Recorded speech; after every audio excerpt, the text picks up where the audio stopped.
Hi, everyone, and welcome to another interview over here at Behind That Suits. And my name is Holden Stephan Roy. Joining me today, we have Mr. Travis Bryant, a Montreal legend, a dude who produces a ridiculous amount of fantastic music. Like, I was just sitting there, and you can all on the Twitch, if you're here on the Twitch, engaging in the live, or watching it after, you can scroll it back on the stream and get a good sample of what his music sounds like. As the stream picks up later on, we can always cut, give the people a taste in case they want to hear it later on. But I can just tell you he has vibes, man, and that's what really attracts me to him. But it's not just like vapid vibes. There's a lot of lyricism that goes into his music. Just there's wit to it. There's like he sent me 2 tracks that I think are unreleased. We'll talk about them a little on. There were some bars in there that were like, yo, the man's got bars, but also hitting this like vibe of melody and easy listening. Like, yo, Travis Bryant, as far as like pop appeal goes, you are one of the most fun guys, in my opinion, to listen to in that lane in this city, and that's just straight up facts in my opinion. But well, respect for that. like That's what straight I'm up, aiming for. I That's like what it. I'm I aiming like it. for. I hear the songs, they stick, they have a good thing. Plus, you've got this branding package that's just fucking wonderful. Like you got like the whole 9 yards going on in terms of what I perceive as being like a vision that you are bringing to light. And I think that is one of the more impressive things about you, and why anytime you want to come back on through on this channel, you are going to be fucking welcome to, because yo, I think your mind Much, is ridiculous. Such a much. smart person. I Anyhow, really, honestly, I really struggled with finding that vision for a long time. I went pretty much the whole time that I was making music. Like, I knew who I was as a person, and like it always came out in my music. But that whole, like, you know how artists find that one thing that they got that's theirs. Like, I right, never right. really found it till I started fucking with this whole teddy bear shit with the pop stars and all that. Like, I never really found it till I came up with that whole concept. And when that concept came out, it just like it just happened so naturally. Like, I spent my whole time looking for something, like searching, like, what am I gonna do? What am I gonna use? What is it gonna be? And it was never there until it came out naturally. And that's really what it was. Is when that happened, it just flowed out. It just I fucking just came out one after the other.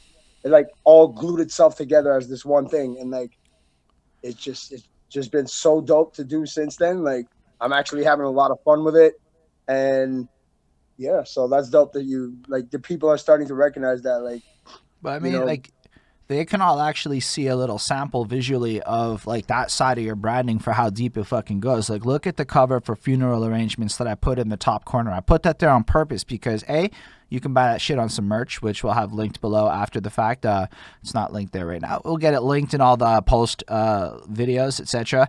And it's dope. It's fire, like pillows and all sorts of shit that you can get. And the color schemes just pop out. Like, let's be real.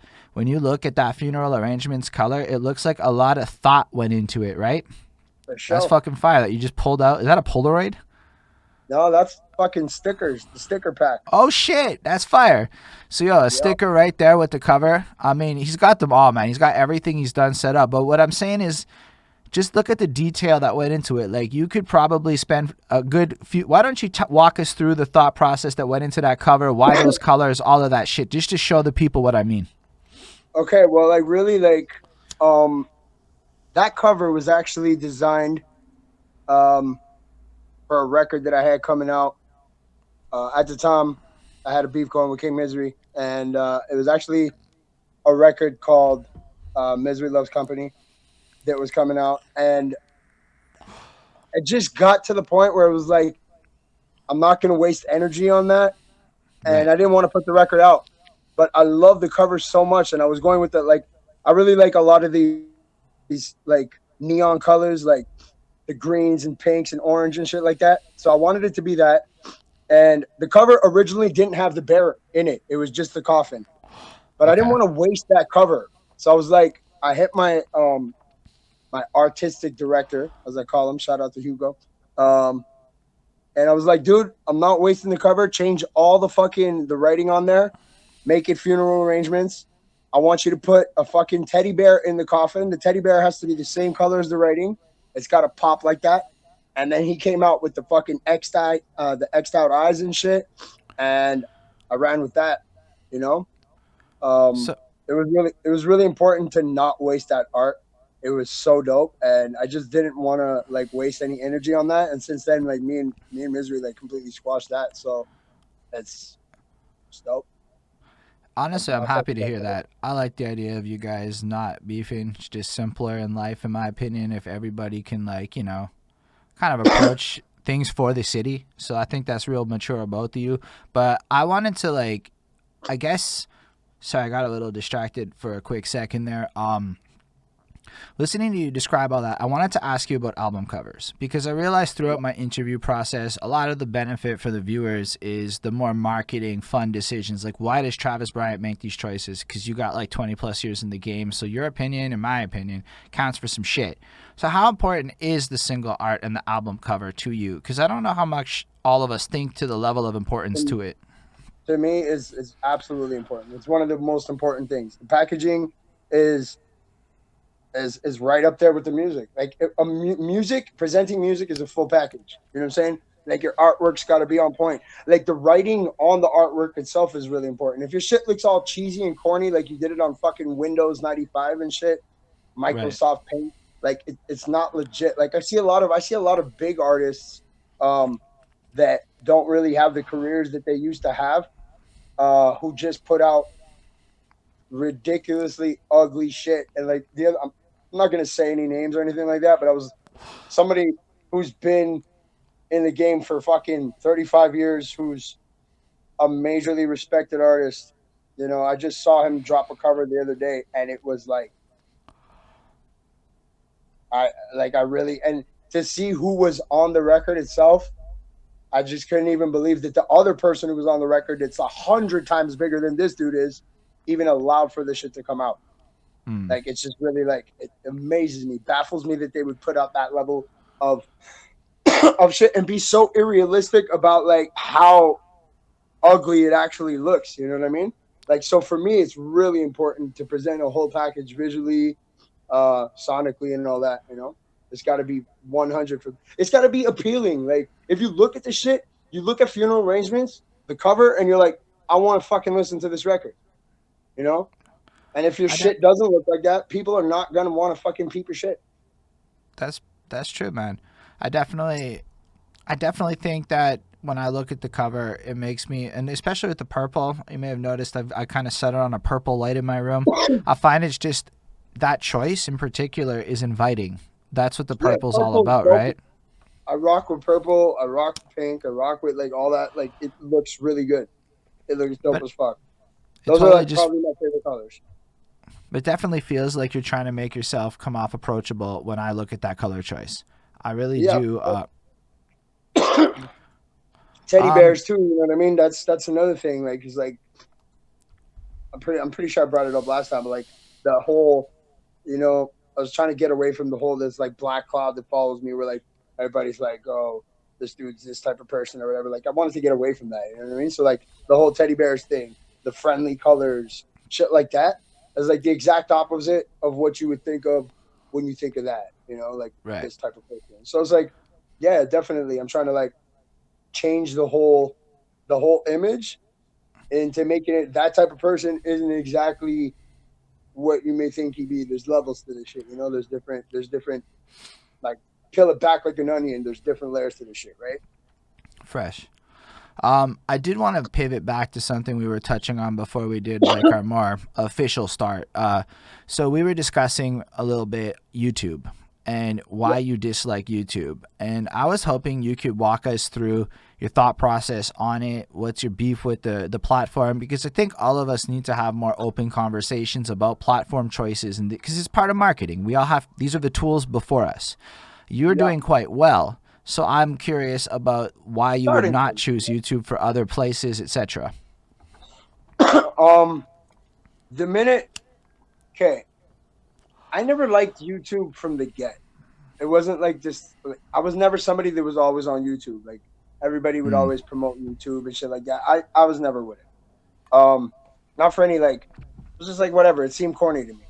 Um, then I started noticing how just people put anything random shit on there with like I would notice like artists putting fucking kitty cat videos and like with hashtags and shit like that to bring views to themselves. Okay, yeah, granted, whatever. It's like a way to get people to watch, but it's fucking retarded. And then I'd be looking for records, and it'd be like all these not the fucking record that I wanted, you know. And it's like there's just so much of that shit that like they have no filter while they filter everything. It's really fucked up. Like No, that I makes don't sense. I don't like the way they presented everything. And then like YouTube also has a lot of stupid fucking laws and rules that go against like they'll censor your shit. Um, they'll put 18 plus tags on there. Like homeboy no can do his video just got fucking taken or they put up 18 plus or whatever on there.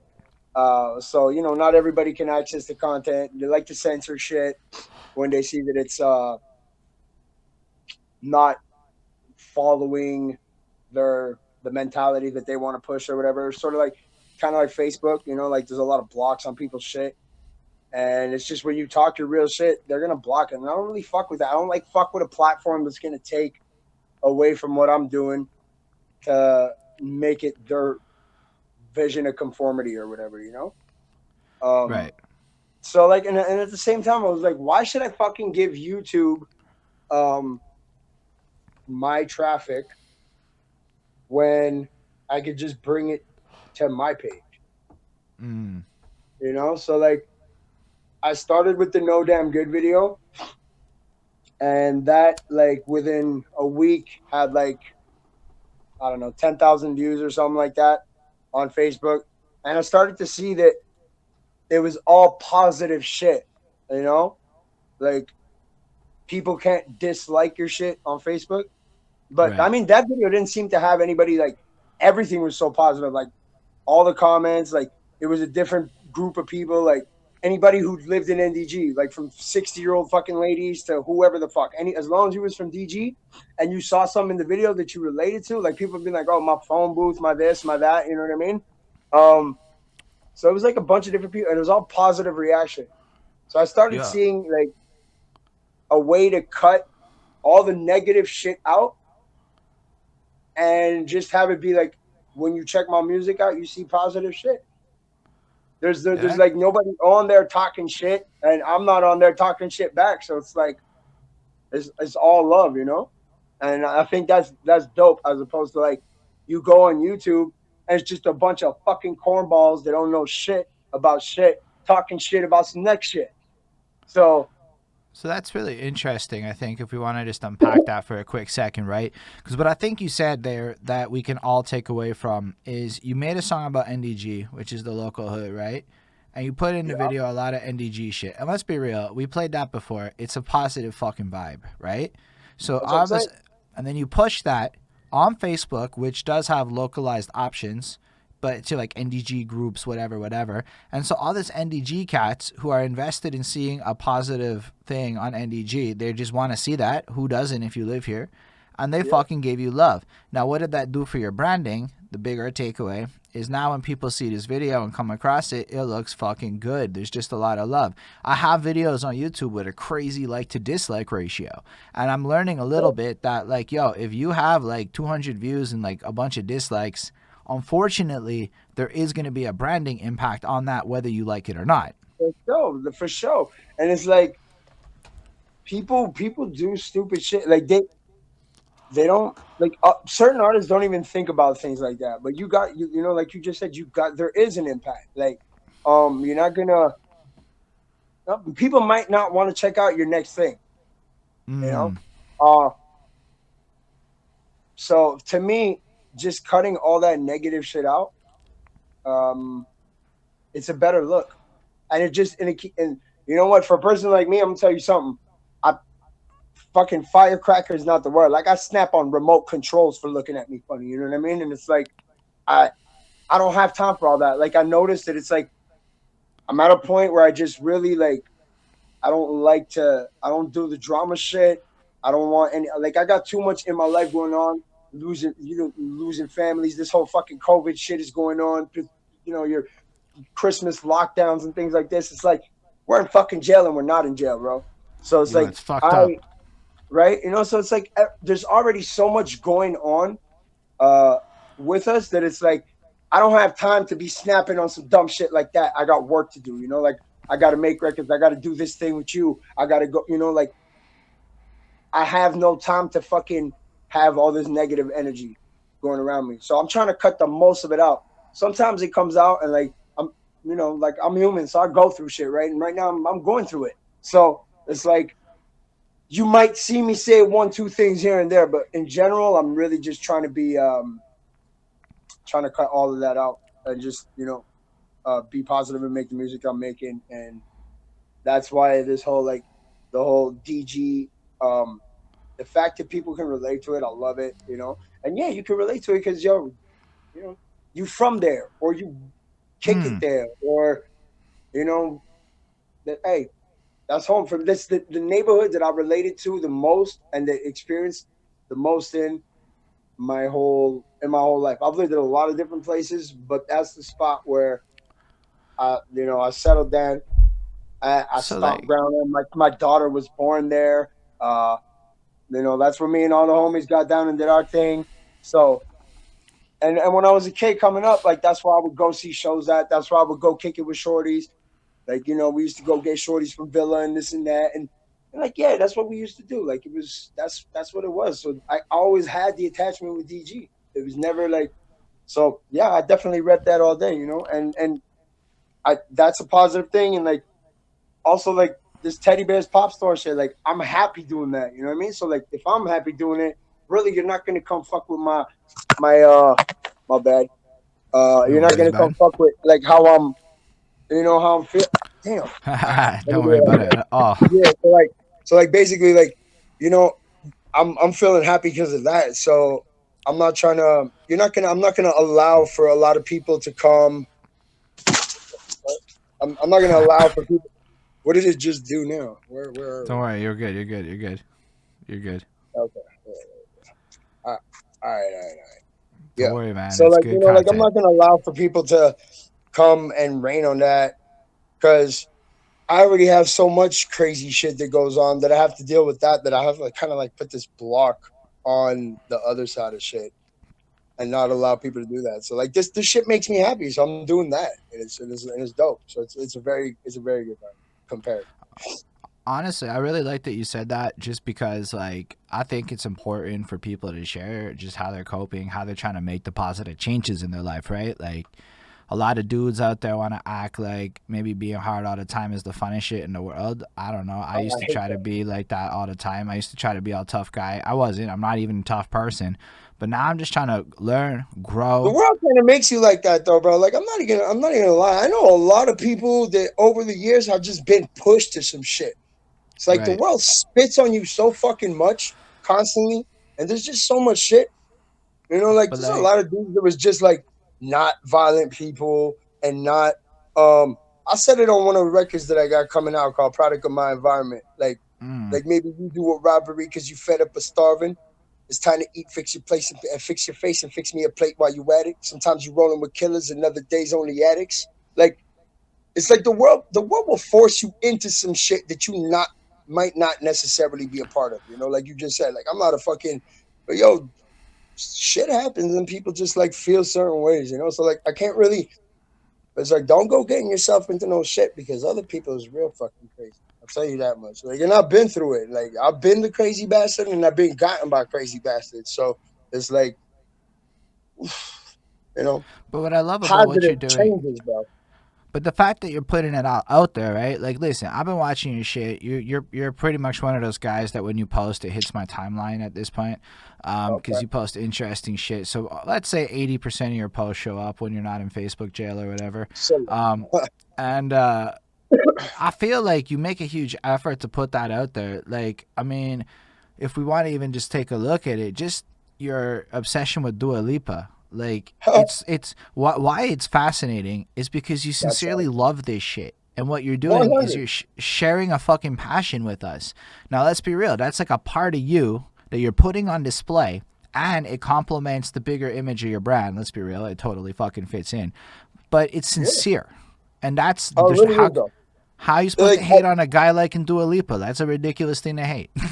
yo, and the funniest shit about that is like, yo, this came up because like I said last night, like people don't like when I was in jail, like I wanted to hear like I didn't want to hear fucking Exhibit in my ear and DMX in my ear. Like I did, but like I don't want to. Like I'm falling asleep at night and I want to hear some shorty with some nice voice singing to me. So like the Demi Lovato albums and like Dua Lipa shit, that like that's what I was like falling asleep to every night. Listen to that, have a nice shorty in my ear, so I'm not like you around testosterone all fucking day, sweaty, stinky ass fucking dudes.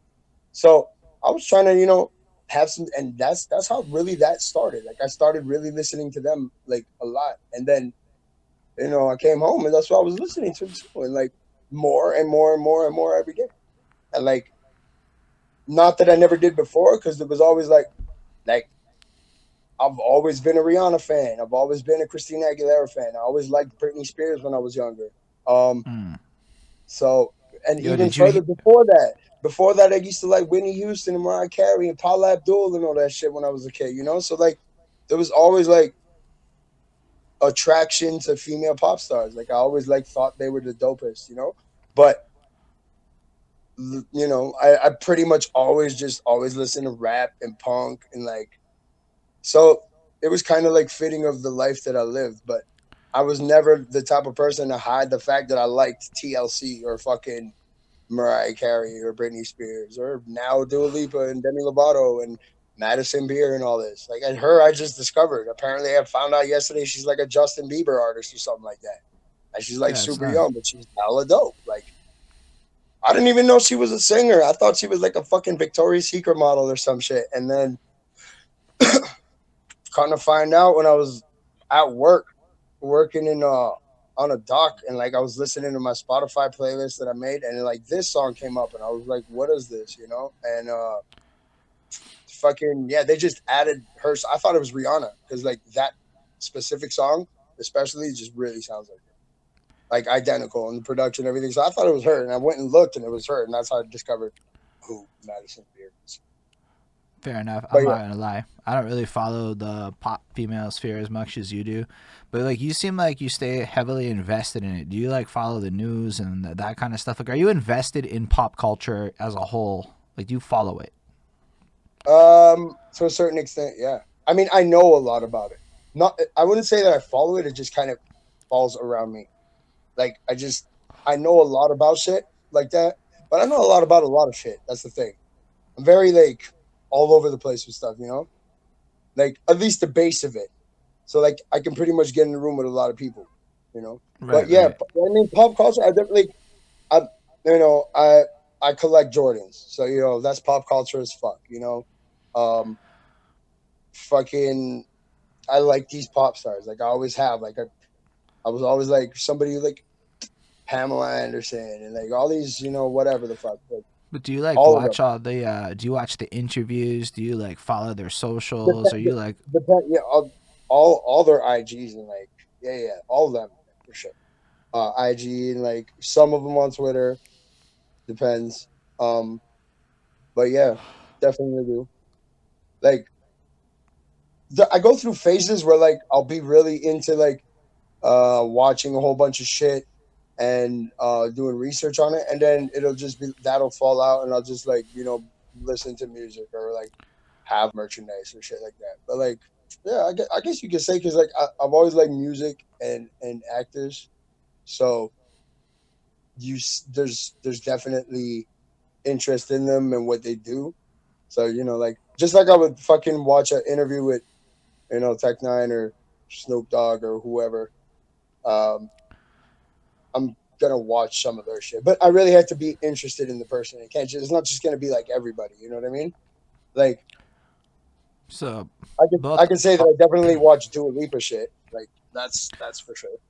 I mean, but that makes sense, right? Because even if you look at Tech Nine and Snoop Dogg, they're both into presentation, right? Like Snoop Dogg is very in control of his image. He knows exactly what the Oh, fuck he's doing. Snoop Dogg is Everything the is biggest pristine. brand in hip hop. Snoop Dogg is the biggest brand in hip hop, and so is Tech Nine. Tech Nine is the biggest independent. All right, Strange let's Music talk. is so well branded. All right, let's go Strange on Music about is that. Sorry. So yeah, elaborate a bit more on that. Yeah, like Strange Music is so well branded. Their merchandise is everywhere. All their artists is like the. I mean, he's got a fucking car wash. He's got Caribou Lou liquor. He's got his merchandise game is crazy. You know, they have. If you see the size of the Strange Music warehouse, it's fucking ridiculous. They have Strange Land. They're gonna be doing it like Wait, this hold on. dude What's has Strange everything. Land? Like he's so well branded, and like yo, they have everything. Like, and then Snoop Dogg has shows of Martha Stewart, like everywhere in the world. You could be in fucking the middle of the jungle, and they will know who Snoop Dogg is. You do not know if you don't know who Snoop Dogg is. There's 84-year-old grannies that know who Snoop Dogg is, 100%, without a That's doubt, fair. from every culture in the world. Snoop Dogg is the fucking brand. And Tech Nine, as an independent artist, is branding himself quite fucking well. You know what I'm saying? So your lady These guys friend are Bunny, who's watching through Kanye's name in, how do you feel Kanye's brand is as far as giant global influence? it's ridiculously huge. Kanye is like so influential on people, and they don't like amongst hip hop, like and that scene, like people like to shit on him a lot. But if you really like, I spoke about Kanye last night, and like I think I completely get everything Kanye says. You can hate on whatever he says, but I completely fucking get him. And it's when he's not saying that shit that I think something's wrong with him, that they're trying to fuck with him. And I believe that like he does a lot. He's doing a lot of positive shit these days, and like people are trying to put like a dark cloud on that, and I can't really fuck with that. I think he's doing a lot of positive shit. Like I agree. whether Honestly, you I like it, agree. and he's invested. Like he turned his company with the help of his wife. He turned that shit into. He became a billionaire.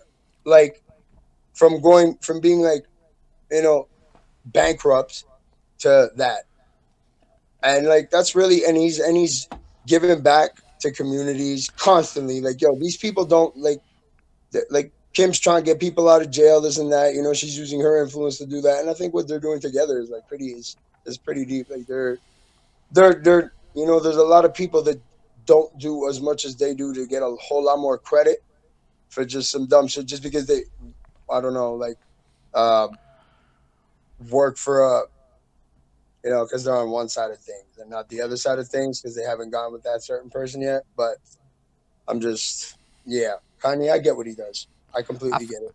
no, but I completely agree with you. I mean, I definitely think his presidential play is legit, and I think he has a bigger chance than most people want to admit. I mean, he never had a chance now, but No, what he I did. mean So here, here it would have to grow like immensely for him but to get to he's that. young, right? So I he's mean, got 4 years. So he's now a billionaire, right? Now you got to just think about what Donald Trump just kind of unlocked a little bit in terms of maybe some trickery with some branding, right? Now I don't know for a fact it can happen, but he put his name into the conversation knowing he was going to lose. But now it's legitimately in the conversation, and people sincerely voted for him. and they did. They turned out for him. It wasn't the fucking same amount of people that turned out for the other two, but So now for him to imagine. even have that amount of votes is really crazy. Like So I was now like, wow, imagine he spends the next, I don't know, 4 years 4 years going on sincerely pushing a that.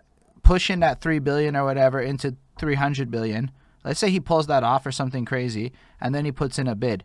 I just I mean, like, why? It's not impossible. If you're at It's three, done. you can make it 300. It's not like it might. It's not like a guarantee, right?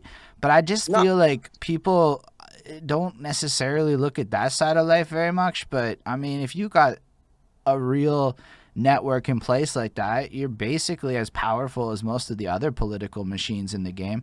You were okay. saying you don't know if he's willing to go through the steps. I don't know if people like by now he probably understands what it is to be to have to be that person, but that person like signs a lot of shit and has to get with a lot of people in order to be that big of a person. You understand? Like there's a lot Yeah. of shit that goes into that. You don't just become that dude.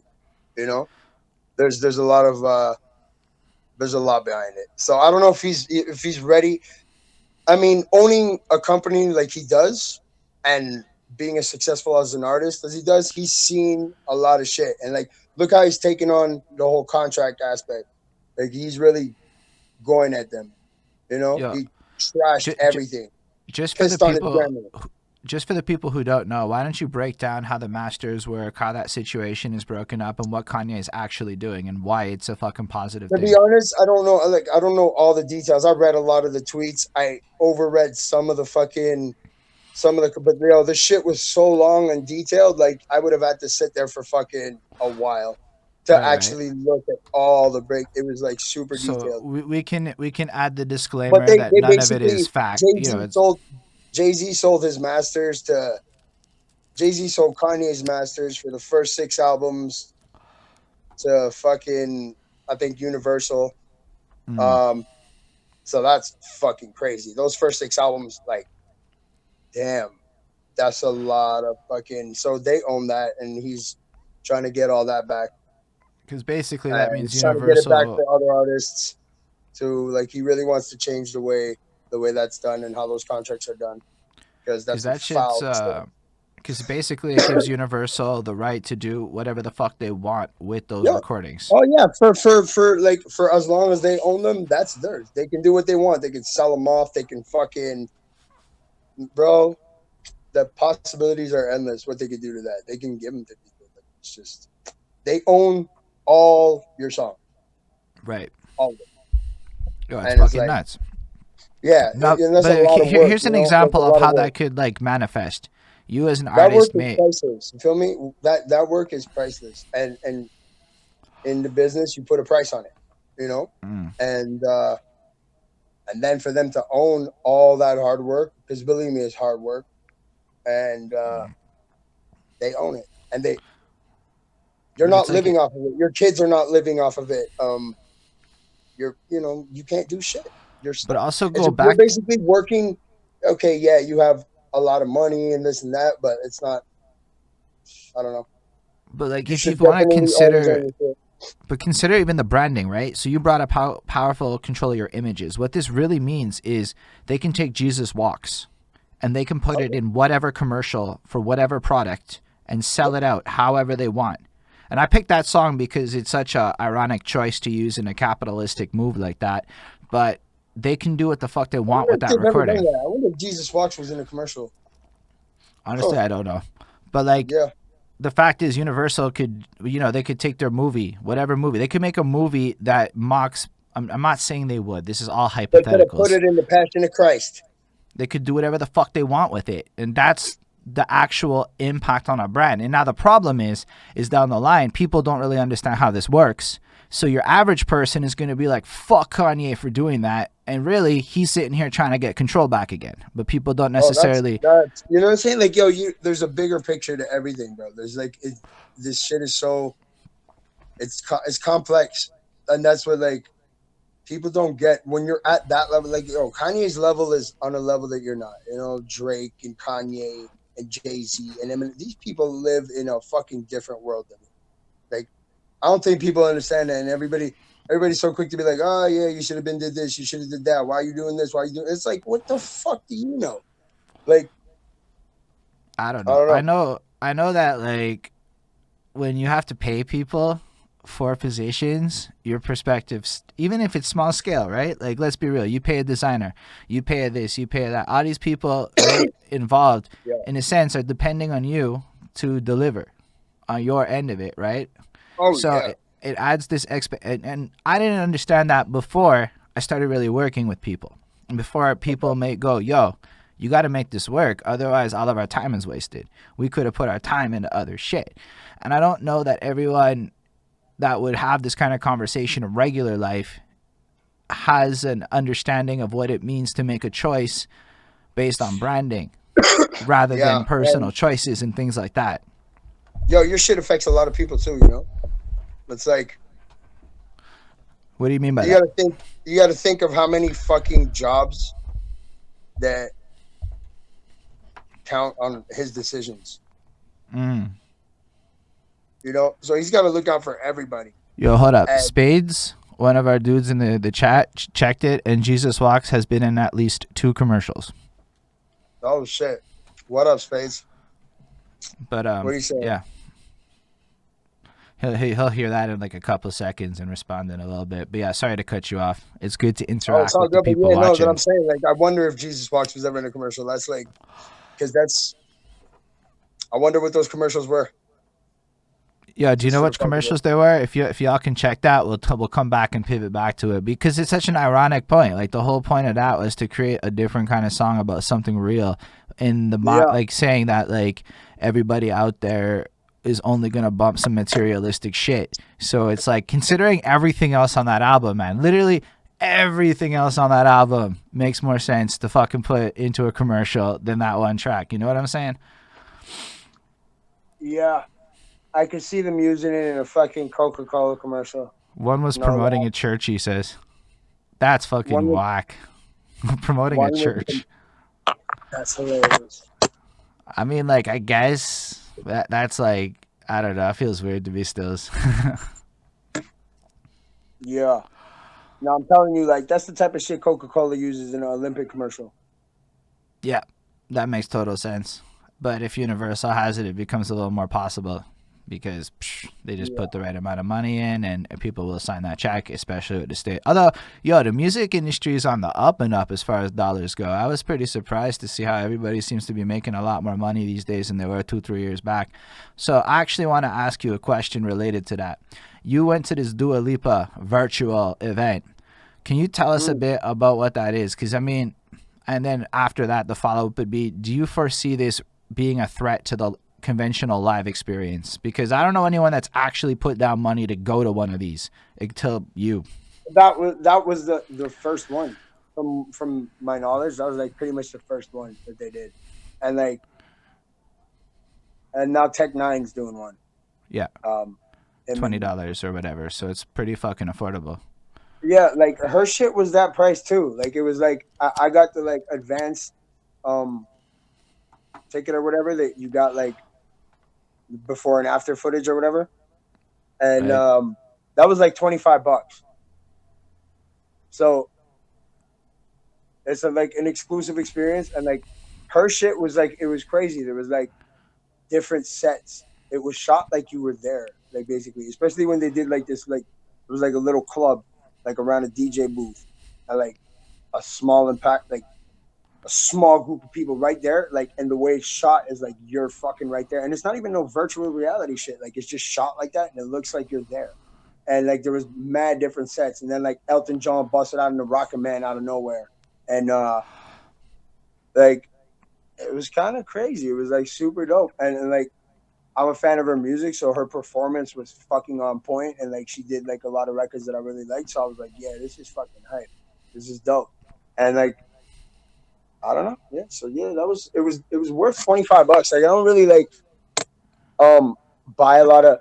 I mean, because of this whole whatever uh pandemic thing that's going on, like I've been spending a lot of money online, a lot, like a lot of kicks, a lot of shit for like music and like investing in myself and like buying a lot of clothes and whatever. Like, so I've been doing a lot of that, and yeah. So that wasn't before that. I didn't really see like pay to watch shit online or whatever. But like, I guess now it's like kind of like a way of life almost. It's kind of crazy because I mean, even like I like signed up for like all these Amazon Primes and shit like that because you're always at the crib, like you're always home and like.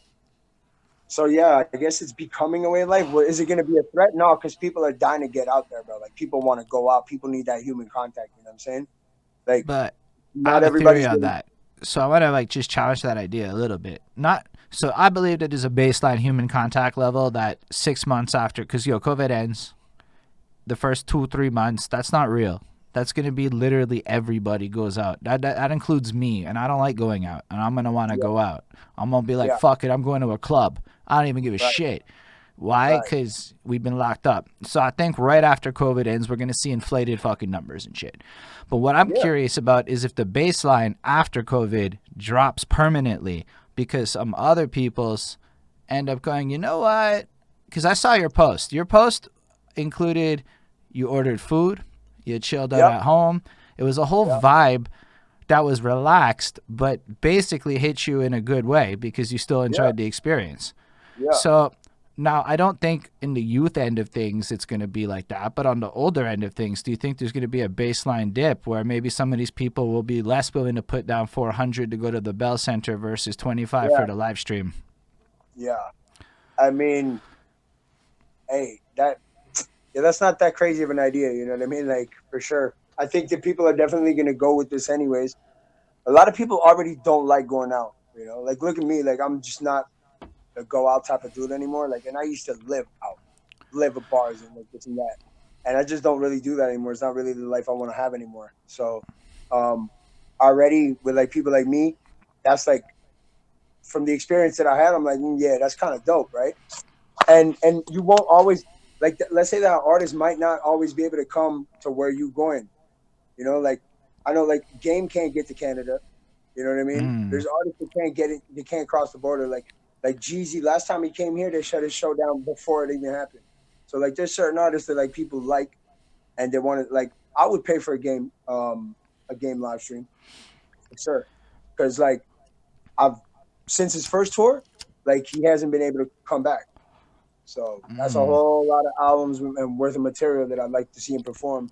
But I that- think you just touched on something fucking huge, right? Because I didn't even think about the fact that there are certain artists I literally can't see because they can't cross the border, so they can't actually come here. And that's kind of big. Now, one of the things, like, we're doing this live on Twitch because the facts is maybe today and now the channel's not popping. We in the infant stages. But a year from now, when you're back, we're going to have X number of concurrent viewers, live chats happening, moderators feeding me questions. Like, this has the potential to be, like, I don't even need to ever have somebody come into my crib again because the truth is it's better to do it all digital. And this is what I'm seeing in the interview sphere as I'm learning how all of this works. But the side note is I can take this on tour one day. So while I'm still doing it all live, we just do it in a bar one day. So it's we do this conversation. So I feel like the real thing that's going to happen is this hybrid shit. So imagine your tour, right? You go on tour to all the big cities, and why you want to do this is because you get that feel, what, how much? And you can charge like $700 fucking dollars for your tickets now. You can charge crazy stacks because it's almost so exclusive. It's rarer to get the fucking live experience. But now you have to put real production value in because you know that what you're really doing is selling that live stream every fucking tour. So everybody always gets to watch because there are people who would literally watch, especially in the younger end of things, every fucking live feed. They would put $25 down every time. Now, if Jake Paul has taught us anything, it's that there is a lot of money to be made in this world. Look at how much, let's be real. The Paul brothers brought more attention to boxing for cats like me than like anybody else. And I say that because I don't give a fuck about boxing, but I know what happened in that Tyson fight because Jake Paul was there. And that's the truth about the situation. So y'all that knockout. I don't know. I mean, I thought it was funny. I thought it was great that it made the news. Like, it made the news that Jake Paul won. Okay? Like, you got to understand, nobody in my side of the internet, the comment. Who are you? They call him the YouTube guy on my post? Yeah. Well, it basically is a YouTuber, and he does a bunch of bullshit, and nobody fucking likes the guy in the YouTube world. People can't stand him. So, honestly, people showed up to watch him get knocked the fuck out. But he won. And now that's good for YouTube because the next YouTuber, this guy KSI, is trying to make YouTube boxing. Because, these guys basically. I don't know about this world. They like YouTubers and like. So, commentary channels are kind of like battle rappers a little bit. They all come and do their shit, and then they all dogpile each other, and they come at it, they research, and they make videos about each other. And it's fucking nuts. And then a bunch of them started rapping for some reason. Like that. I could never live like that. Making videos about. Damn. It's nuts, dude. But here's the thing. I watch it like candy. That's what I watch on YouTube. Dude, I can't help it. These videos are like 30, 45 minutes. I throw it on. And because, it's my day job is brand reputation control. You want to understand how to control reputation? Watch gossipy people gossip. You'll figure out everything everybody does wrong about everything, right? So to me, it's just market research for my day job, and I kind of love it. So it's a guilty pleasure. I get to indulge, but it's productive because it helps me do my job. But yo, they'll like fucking whatever's. They like don't like Jake Paul. He's an asshole. Is the main point of all of that. And that community will fucking not like you and go at you. So Jake Paul getting the shit kicked out of him is something a lot of people would find to be a very exciting thing to watch. And then Jake Paul wins, and it was just like it's just the weirdest shit ever, because now it legitimizes him as a boxer in some regards to the eyes of a lot of people, whether or not he is, because this shit's all smoke and mirrors, and it's fucking nuts, dude. It's like, yo, YouTube is a weird fucking place. It is weird. I love it, but it's fucking weird. I don't fuck with YouTube. Like, I don't like it. Like, nah, I can't YouTube.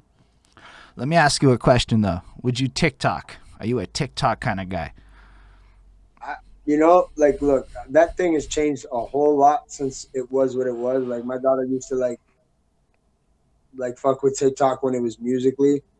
So, like, I've been knowing about this shit for a very long time and seeing it through the stages. I've never been on it till, when was it? A few weeks ago. Like, and I just, like, I still haven't even really gotten into it. Like, I added, like, Dua Lipa and, like, my daughter and, like, fucking you guys, I guess. And, like, like, whatever, Snoop Dogg, Will Smith and shit like that. But, like, I haven't really started, like, making videos and shit. I guess, like, look, it's, like, another standard. Again, like, like, you limit yourself if you don't have these things. Right. So, like, it's kind of, I just kind of have, like, even if I'm not active on it yet, at least I have, like, the fucking, like, the Teddy's After Dark link. It's there. Right. You can find me on it. Even if I'm not really there yet and present on it, like, I'm there. And everywhere else too. Like, I just started using my Snapchat again. Yeah, it's a smart choice, man. I mean, so people. I'm back on Snapchat. Because like Snapchat has the fucking whatchamacallit, the one that like you fucking play and it tells you what song it is, Shazam or whatever. So that's built into Snapchat. And so like that's actually I was just saying, like, people in Japan and fucking Mexico City, like, I looked at my Apple stats this week and it gives you the Shazams, right? So yeah, I got a hell of Shazams in fucking Mexico City and Tokyo this week. So that was pretty fucking dope. Yeah. Honestly, it is. But I bring up it's never the records that I think is gonna be. Like, Tokyo was like, it was like six Shazams for Nassau and Tokyo. Like, that's a record that I did with Jungle. And the other one was, I think it was Smile in Mexico City. That tune's pretty big though. Yeah, it is. That record did numbers, but yeah, that's not so unexpected. But just the Shazams, because it's like everywhere. Like, people, like, but in the most random places. So I bring up TikTok though because they did two pretty interesting things recently that caught my attention, and kind of like, when shit catches your attention, it's worth talking about a bit. So one is Miley Cyrus did her album stream live on TikTok and released it to the world about an hour before it hit Spotify. And I thought that was big. She did her album stream live on TikTok an hour before it hit Spotify. And I was like, oh shit. Because, I know a dude who the other day, he has 35,000 TikTok followers. He does whatever, does about 10 videos a day, he was telling me. Gaming related, rap related, freestyles, whatever. He made 400 in donations the other weekend. And I'm like, okay. Yeah. So imagine what the fuck Miley Cyrus's stream can pull in donations alone. Yo, forget about it. Like, that's I'm really like. And then the I'm other thing, really not fucking with Miley right now. Like, I've been very vocal about not fucking. So I totally understand that you may not like her, but the move as a marketing move is fucking brilliant. Sure, it's genius, dog. Like, what are you talking about? That's ridiculous. Of course. The other side to TikTok. In this age, is that's like the break the internet type shit, It really caught. I opened the stream. I don't give a fuck about Miley Cyrus's new album. I had to look. It was fucking not the greatest. It was no like super quality. It was more like that shit on Spotify animation level from what I saw. Yeah. But it's still I opened it. It hit my fucking TikTok, my notification me. The other thing is that TikTok is going to be testing out 3-minute videos. Because I think they realized that the average song length is under 3 minutes. And while a lot of people like that 1 minute shit and the little clips, imagine what you, because yo, at least one of the tracks you sent me in the emails that's not out yet is under 3 minutes. You could basically upload the entire music video to that shit straight to TikTok in the future if they roll this feature out. The video's coming for that. So it's kind of like, do you feel that this Yo, changes maybe I how could, TikTok, that's like, crazy. Exclusive drop the video on TikTok instead of Facebook. Okay. and then motherfuckers can That's grab the your game song changer right now? there. Cause yo, I had this problem. The 1 minute for my lose weight track. Yo, the problem is that you can't get to the good part of the song in the little clip they fucking did. I don't know. I fucked it up when I distributed it or something. But the good part that Oh I yeah, want, you gotta choose the TikTok fucking part. And I yo, I look. forgot to do that. So if they make it 3 minutes, it kind of lets you go, okay, flip it up a bit. You know, you can have the whole track there, or at least all the parts you want there. And I don't know, I Yeah. just thought it gave a lot of potential to marketing. And I feel like you're an open-minded dude. So would you be willing to fuck around with trying to get other people to be using your music as the backdrop to their TikToks? Because you got that kind of sound that people could be like I have using. no problem with people doing that at all. Like that's kind of the whole point of that is like make me a fucking IG story, yo, and I'm gonna post that shit, you know, promote your record, and they get their face out there, so whatever it is. So I always tell people that if you're trying to do that, go ahead do that. Since it's available now, there's been a few records that it's on TikTok, like Pretty Sure Good Life and like Darkness of My Soul, Funeral Arrangements, all that. Smiles on there, for sure. Smiles on there. Um, Um, have so you yeah, seen go ahead anybody TikTok make it. cool? Have you seen anybody make like cool TikToks out of your shit? I don't know about TikToks, but fucking I seen IG stories and shit like that. People sent me like Facebook stories, IG stories, which is That's basically dope. the same thing, you know. Um, yeah, so I've had a few of those definitely. That's dope, man. And what about virtual reality? Because you brought that up before. So imagine your Dua Lipa situation with a VR headset, and you're like, I got told flat out Yeah. because I have a See, like VR. I don't really do all that. Like I haven't yet, so. But I'm like, I'm not a video game dude. Um, But what if so it I don't was really. like the concert, not the video Yeah, I games? know, but like, I mean, there's limits to the shit that you know. Maybe who knows? If it grew into something that was like that was the only way to get it done, and that's how people were living, well, then like really at that point, you really ain't got no choice, right? But yeah, I'm not like I have shit on my phone, and like I'm usually dealing with my phone, so I don't really like go for that whole like big. I wouldn't really. I don't see myself doing no VR shit. Like I know you can already get it for phones for like you can get the Samsung thing, the goggles or whatever, and like you can already do that. So I don't know. I'm not really. I got other shit to deal with. Feel me? Nah, I hear you, I'm man. trying to. I'm trying to be out there, being the one doing that more than the one watching it. I really like what you said there. And I respect that a lot. Personally, I'm very invested in the technology because down the line, I want part of my business model to be, yo, Travis, show up here. We gotta do a show. You wear this suit and you put on your show, and motherfuckers are gonna pay for it. And I know it's whatever, but Yeah, the I'm with world, that. the world I'm with that. needs all sides of this. And Of yo, course, that's what I'm saying. Everybody got a fucking job to do, and if like not everybody's doing that job, then this shit's not gonna be dope, bro. And like, there's so many different categories and shit that has to get done. Like that's why I'm like trying to build a team around like people okay, let's that talk about that. Talk about the need for a team and the different roles you think matter. look. I want to, as an artist, I want to concentrate on a few things. You know what I'm saying? And that's songwriting, delivery, better records, more content, make myself available for shit like this, uh, get my performance 100, get out there on the road, do shit like that, artist shit. I don't want to worry about booking it. I don't want to worry about fucking creating the video, fucking like. And if I have a basic concept, cool. Then there's people that got to deal with the video. Like I don't feel like doing that. The artwork, like I completely give that to somebody else. but I'm like, okay, this is what I'm talking about. Like, and then they just go creatively. And then it's like, okay, do I like this? Yeah, okay, I'm fucking with this. Let's go. You know what I mean? I don't want to think of any of that shit. So different people have different jobs.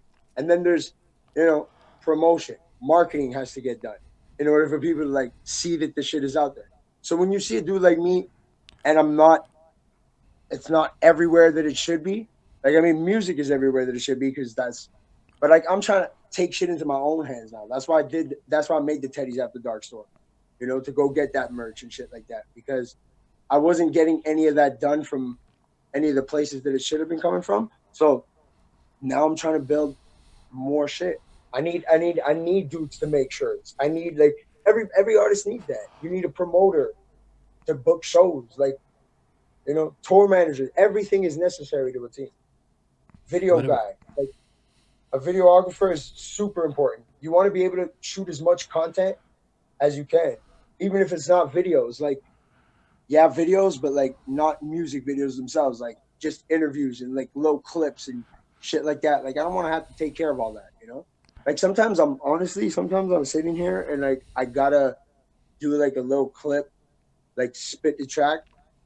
Um and I just like can't get like I can't get it to look like what I want it to look like. I'm just like, why the fuck is there somebody not here doing this for me right the fuck now? You know, Right. and that shit like it's important. So like, yeah, you got to have dudes like that available that want to do just that. You know?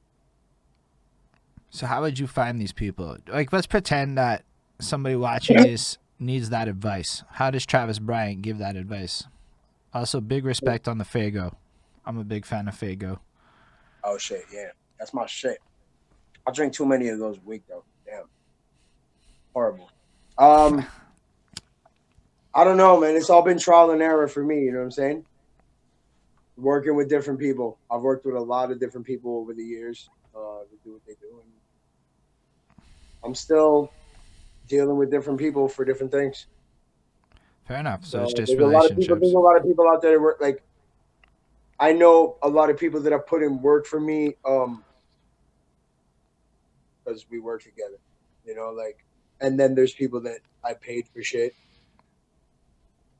because you got to pay for shit. And like yeah, I have certain relationships with you know those different people, and I mean I guess it's just from being in the scene and like experience, bro. Like 21 years of experience is 21 years of experience. You know, so eventually you meet people and you get to work. So it's really just a matter of time. Yeah, I mean, time. Like, I still haven't got everything right with that. You know, like it's just every day. Every day is more of that. Like, I try to get more shit done. You know. No, found out for a call from the last time we spoke, you try to take every single day and make sure you break it down that everything you do in that day is dedicated towards building your brand and making it bigger than it is today. Whether it's Yeah, creating, do you still do the writing exercises that you said you did every morning? yeah. I mean, it's not really every morning. It's like it's every day.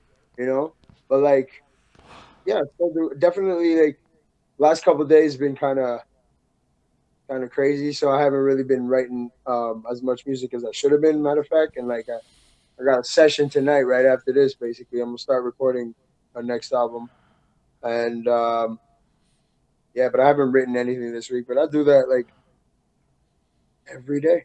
Every day I write records. Like it's really that's the thing is like if I don't have that much content, like I was talking to Carleone the other day, and he was like, well, "Why you have all the like you're gonna drop all these projects?" I'm like, "Yeah, bro. Like right now, Yo, they're hold up. already." I want to touch on that in a little bit, but on the real reels, I got to pee real bad. So I'm going to throw up the Be Right Back screen for a quick minute. I'm going to play your tunes while I do that, and then we can take a pee break if that's cool with you. So, yo, tell us about your release schedule. This has been another fascinating thing that I've been trying to go into with each artist, right? So, I mean, there are people who are doing full albums. There are people who are doing like singles with set amount of time between them. There are people who are doing like 3 tracks at a time. How do you see this, and what is the smartest path forward for you, in your opinion? I'm doing a bunch of different shit. So I had, you know, I thought I was gonna do it a certain way, and because of a lot of other people and their shit, that didn't work out exactly. You know what I'm saying? Like the whole Godfather album was supposed to come out. There was a whole process of rollout, pick singles, everything was supposed to be this and that, fucking distribution, this and that and that and that and the other thing, and everything went fucked up with that. So I had to reroute a whole bunch of different shit. So I ended up, what did we do? I did After Good Life. I did All I Have came out because I was like, yo, this Legend in the Making project it's gotta come out. It was ready, but I was waiting on a few different mixes. So I dropped All I Have as a single because I already had the artwork done from before. Um, and also that's where Fuck Your Feelings comes from.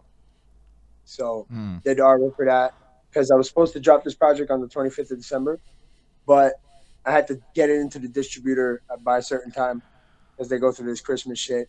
And I couldn't get that done because I'm still waiting on this damn mix from the record with Justine. And that fucked up some more shit. So like, I was like, but I have so many records and so much artwork done and so much shit recorded that it's like I have options when some shit fucks up like that, you know, unforeseen shit. So like, I couldn't get the Legend of Making Out, so I'm like, all right, put out the next single for it. You know, by the time Mm. it'll be done, it'll be the singles collection instead of singles and B sides, really. But yeah, that's gonna come out like right away after the new year. It's gonna Okay. be but Fuck Your Feelings comes out this week on the 9th. That's a good song. Um, yeah, it's very dope. Yeah, I like it. Everybody's got that melodic vibe to it. It's got a harshness to it. You definitely, you know what I like about the vibe of the track is it shows That record that was a 4 year process, bro. that Four was a year process. to make that one 4 year song. 4 year process. Like I had I mean, like, I can't even count the amount of dudes that did verses for that song. Okay. Like everybody did a verse for that song. From S. Getz to Filex, fucking Paul Diesel, like I had 9, 10 verses from people. So I had so many different versions of the record. And I was like, it was a lot of dope material, but at the end of the day, I just felt like,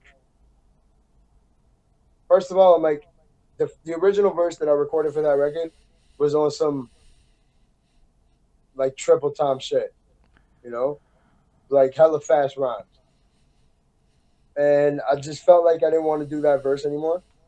Like I spit that song live so many times with the original because I used to perform it live just like by myself and probably like with a 1, 2 next dudes because you can't really get all those people lined up. But yeah, I was kind of fed up of it, and I was like, what am I gonna do with this record? And you know, okay, let me finally put it together. So like I wanted to like yo, Roji and Carly Brown, like that's the dudes that I like. All the first records that I made came out with them. Like so, I was like, yeah, that's I'm gonna go with my two, you know, my 2 day ones on that one. And Parafino, like I didn't want to waste that beat. That beat was ridiculous. It is. So yeah, I just ended up on Filex like, yo, put together that version with Brown and Roji, and I did a new verse, and that's what it sounded like now. Like took a record that could have been wasted and turned it to a current banger. And Switched up my verse. I think that's what makes it really interesting because adaptability is important. To look Yeah, at music as a shifting landscape and understand that if you had dropped this thing with the older flows and whatever, the fact of the matter is it's not going to perform as well as if nah, you, because what you brought to the table, it fits with like next to funeral arrangement, right? So when yeah, I listen to a funeral arrangement and then I put on Fuck Your Feelings, there's like a cohesiveness to the two sounds that makes me want that's to it. listen to them next to each other. On top of that, the energy's the same. So on like the funeral arrangements tune, you come in with like this raw honesty on who you are. And on this next track, you're almost like, yo, if you listen to that one, And then you come listen to this. When I go, I'm about that real shit, fuck your fakeness, which is kind of a vibe that is across this track. It just adds that extra weight and authenticity to it. So your branding transcends the individual track and kind of moves into this story that kind of goes beyond it. So why I think that's interesting is because look, we're in an era where like literally everybody can do every sound if they want to, right? Like I mean, I'm being a little hyperbolic, but if you get enough No, people but I didn't behind want you, to. Like, that's it. Because I didn't want to put myself in a box as far as being an artist. Like I spent so much time making a certain type of record, and like before that, I made like mad different music throughout my whole life. So it's like if I want to, like I wanted to enjoy myself making music. So but I the don't want other, it to sound specifically like one thing. but it's I more don't want to limit like myself. when I listen to all of this stuff, because I made this playlist, right? Right. Of all the shit I could find on Spotify that had your name on it, that was there. All of it from like the Killing Them to whatever. All the tracks that you mentioned before, the one with Jungle, we were listening to it before. Okay. And what makes you interesting across these tracks is that you're you and it's your life out there and they're your Yeah. experiences. So it's almost like a movie that you break out between the different tracks. So each new song is like a It's new funny you said scene, that. a new chapter that is coming to it. So that's what I find impressive about your branding. It's because honestly, your style doesn't matter. There is some boom bap in there. There is some whatever other things there. You got the rapidy raps. You got the bars. Because the other one you sent me is a little more rappy. I don't remember the name right now. I'm sorry. I think Made or something. It's a little more Yeah. rappy, but it still It's got fits and it's it's got like still a it's got you. like a Royce type vibe to it. And yet you play that next to Funeral Array, and it all works because It you're does. That's what I'm saying. consistent, and I That's like what I'm that. saying. It does work. I can make whatever type of record, and it's still gonna be on point. I'm always gonna deliver it. That's the thing about writing different type of records, and I'm not gonna stay in like this fucking lane. That like, if that's what I want, like if I do that fucking, if I make trap music, if I make pop music, if I make West Coast music, if I make boom bap music, it's all gonna sound. I'm gonna make it sound fucking ill. It's gonna sound large. It's authentic. You know what I mean? You can smell it.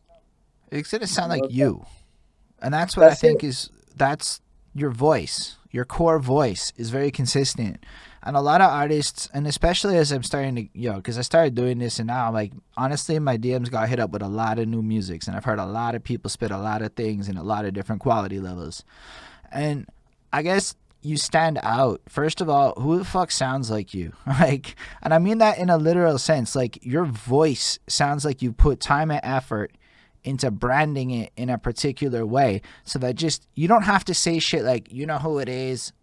You don't have to. You just start rapping and it's very clear who the fuck it is. And that's something I have to commend you on. All right, but that's what's up. I like that. I like that. Salute. Because yeah, I mean, it's definitely a voice that got developed. Because I mean, I used to do a whole lot of rah rahs on my shit, like almost chainsaw, and it was like kind of like overbearing. I didn't really fuck with it, and I did it for a while, and then like over time, like I remember I got sick a few times, and like I smoke a lot of cigarettes and shit, and like over time, the whole combination of that just made it this. So Mm. yeah, and then I definitely like I started using it more on records. I remember I was recording and I was sick, and that's what it came out sounding like, and I was like, yeah, that's fucking dope. So kind of went from there basically. All right. So, what do you think about stuff like the current Grammy situation with everybody being like proper lyricists up for their hip hop of the year? How does that make you feel right now? Seeing Royce and I them mean, get the Grammy. I think that's really dope, but I don't give a fuck about award shows. Now, granted, I haven't been in that position yet. Right. But just wanting to be recognized for your music is fucking dope. I just don't know why so many in the hip hop world, when we know who and what the Grammys are and who like chooses the winners, what it's based off, and like I don't know why there's so much emphasis on it. You know, Okay. like I don't know why it should matter so much to them, to so many artists. Like, yeah, I get it. It's the Grammys. It's that fucking thing. I get it. I'm not stupid. But why for hip hop? Like hip hop never needed no recognition from nobody to be itself. The music, the hip hop, like it wasn't. It's not that. So it's like hip hop has its own universe, not its Mm. own world. Like this is its own universe. It's taken over the whole fucking world. Hip hop is the biggest selling music in the whole world. So it's like hip hop runs the world. What the fuck you need the approval of the Grammys for? I see what you're saying. That's And, it. Just makes and no sense. But I think it's cool for them. Like Royce, if anybody, Royce deserves a fucking Grammy. The amount of material and how consistent he's been, and just I think he honestly, I think Royce Stephan is the best rapper in the world. At this point, ela- like I listen to him, and I think he's the best rapper in the world. Like can you it's elaborate on really, that? I I've seen the evolution from Rock City to fucking to now, and like fuck, he's just like, and he's so consistent, and he's always dropping material, and it's always ridiculous bars, and it's like his sound is dope. He sounds good with certain other people, and he's always gonna, and he's just getting better and better and better and better. So His you're words, like him, Crooked Eye, Joyner, Big Sean, like these dudes, like I listen to them, I'm like, yeah, that's fucking dope, you know. Like so, I love hip hop in that way. So I think these guys are like really they up there, you know. So it's cool to see dudes like that because like I get the amount of work that Royce put into his career and battles that he faced and shit like that. And I know shit ain't easy, like to come back from shit like that, you know. And so I seen what he does, and it's like it's crazy. So like I get why he would be, and I saluted, like I tweeted it out, you know. Salute to Royce for that. Like other people got other people that they're stoked for, and that's cool for them. But I don't really get down with those other artists like that. So right. to me, it's dope to see Royce up there for sure. And it's like con artist, you know, he gets that's his label with him. Like that's all nominated. The project, you know, produced by him. So it's like it's dope. That's really It's cool. dope for And what those I, guys. so what I like about who they chose is it's almost like everybody's old, right? And I'm gonna be real. I'm in my early Yeah, Nas is 30s, up there too, huh? Nas is up there too. I forgot about that. and then Jay Nas Alec. is up He's not a young man either. Um, No, I don't really know any of his material at all. Like, so I can't even comment I on that. really But okay. So like the last I've always album heard that that him dropping is a big deal. That's one thing so that I remember from throughout the years. that I actually asked this dude because I made friends with a dude in New York City. He's my new New York City guy. So when I go, why the fuck does New York City care about something? I ask him now. And he basically broke it down like this: in the state of the hip hop landscape of pop culture, 2008 or 9 or whatever, basically, J Electronica drops Exhibit C, which is it has no hook. It's just bars. It's very in the spirit of classic golden era hip hop, and the entire song is basically a God Body era tune that got radio play in 2009 hip hop next to like Lil Wayne's and shit. So to a lot of people, this is like a rebirth of the classic sound and era. So that was back then. Then he drops basically the album that's nominated now. I should know the name. I can't. I'm blanking on it, but I reviewed the project, right? So if you up on that 5%er shit and you really, really care about that era of that shit, the stuff that inspired the Wu Tang and whatnot, right? All I It know is that is, so much in that vein of positive black man thinking, all in terms of that, again, God Body kind of era bars, empowerment, and then Jay-Z's right there. It's basically a Jay yeah, I heard Electronica and Jay-Z's Jay-Z album. album. Okay. And I liked it a lot. Content-wise, it's grown man giving knowledge rap music to the people, hip hop at its finest in that like spirit of knowledge sharing. So I think it's pretty like a dope project. Is it sonically everyone's cup of tea? Is it even for everyone? Probably not. But it is for the people it is for, and it accomplishes its goal as an album for its audience. And I think that's a very important thing. Like everyone has their audience, and they make their Yeah. album for it, right? And so I don't know if everyone's gonna fuck with it, but I respected that album a lot. Like to me, I wasn't mad at seeing that there. Okay. But yeah, but to me, You know? like I look at it though, everybody's old. I think they're trying to communicate to like the whole world not to like stop with this shit because truth is a lot of older cats are dropping projects to this very day. So like being in your 30s, it's like fuck it, just now if you got bank now, go. Now's the time to like fucking push because Oh, let's be real, in your 30s getting bank and holding it's a little bit easier than in your 20s. right. And it seems like you're in a position now where you're able to invest in yourself, which allows you to build all of this shit. I mean, I I'm mean, just whether assuming. it's just whatever I can goes into that, you know? It's like, that's why it's like it's better to have a team where everybody's doing it. So the amount that you got to put into yourself, there's people that can help you get to where you can actually do that. You know what I'm saying? Right. So that's yeah, definitely putting money into myself. Like, look, all this shit costs money. Everything costs money. You know, studio costs money, recording costs money, mixing, mastering costs money, merchandise costs money, distribution costs money. So you got to put in. You're not gonna get this shit like your shit's not gonna get put out for free, properly. You know. Um, So, how do you feel about shit like Spotify paying for Spotify? Let's talk about that because everybody's numbers dropped, right? yeah, Everybody put out their stats. So, what I learned, and this is just because I mean certain numbers popped out at me, for the people with six figures, which I'm going to yeah, assume is paid placement, the average listen was about 45 seconds, and the average listener consumed about 1.5 songs. That would be so, about what I learned. And let's say not necessarily songs, but repeat listens. So they would yeah. listen to one and a half. That's how the numbers just worked out with the quick maths. How do you feel about paying for placement? Is it worth it? Do you think it's the move? Do you think it's like you have to do it? Or I never paid for any placement, so I don't know about all that. I know I put down money on Spotify, but it's not done like pay for placement. Like play, I was like Smile, for example, was on 35 playlists. right. Um, those weren't paid for; they just got picked up, and they were playlists with like I don't know, 13K followers, 20K followers, 6K followers, and it was getting between like the highest playlist got me 6K streams off that, and then there was like whatever. Do you, but do you find like So there's repeat listeners? there were definitely like there was hours and hours and hours, and like thousands.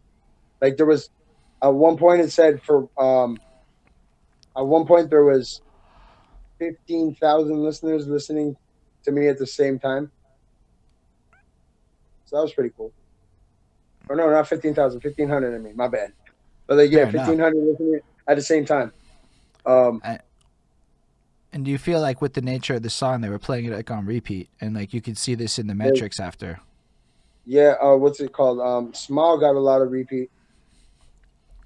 Uh, So, yeah, that record did very well, so the reason I and bring that up, it was being pushed with at the same time like the money that I put was being pushed for like for that darkness, good life a bit, like so you can see it in those stats.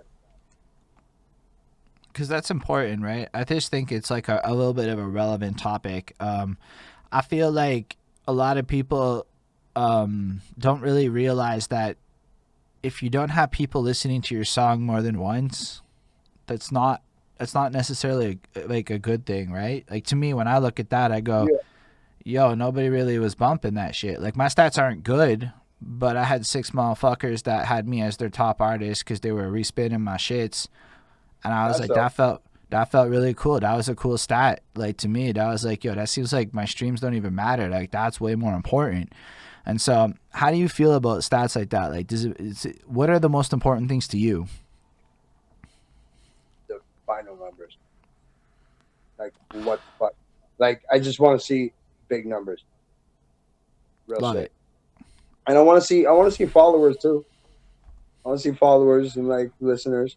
I mean, the monthly listeners on Spotify is not so important. I mean, it's cool that you hit it, but like it goes down.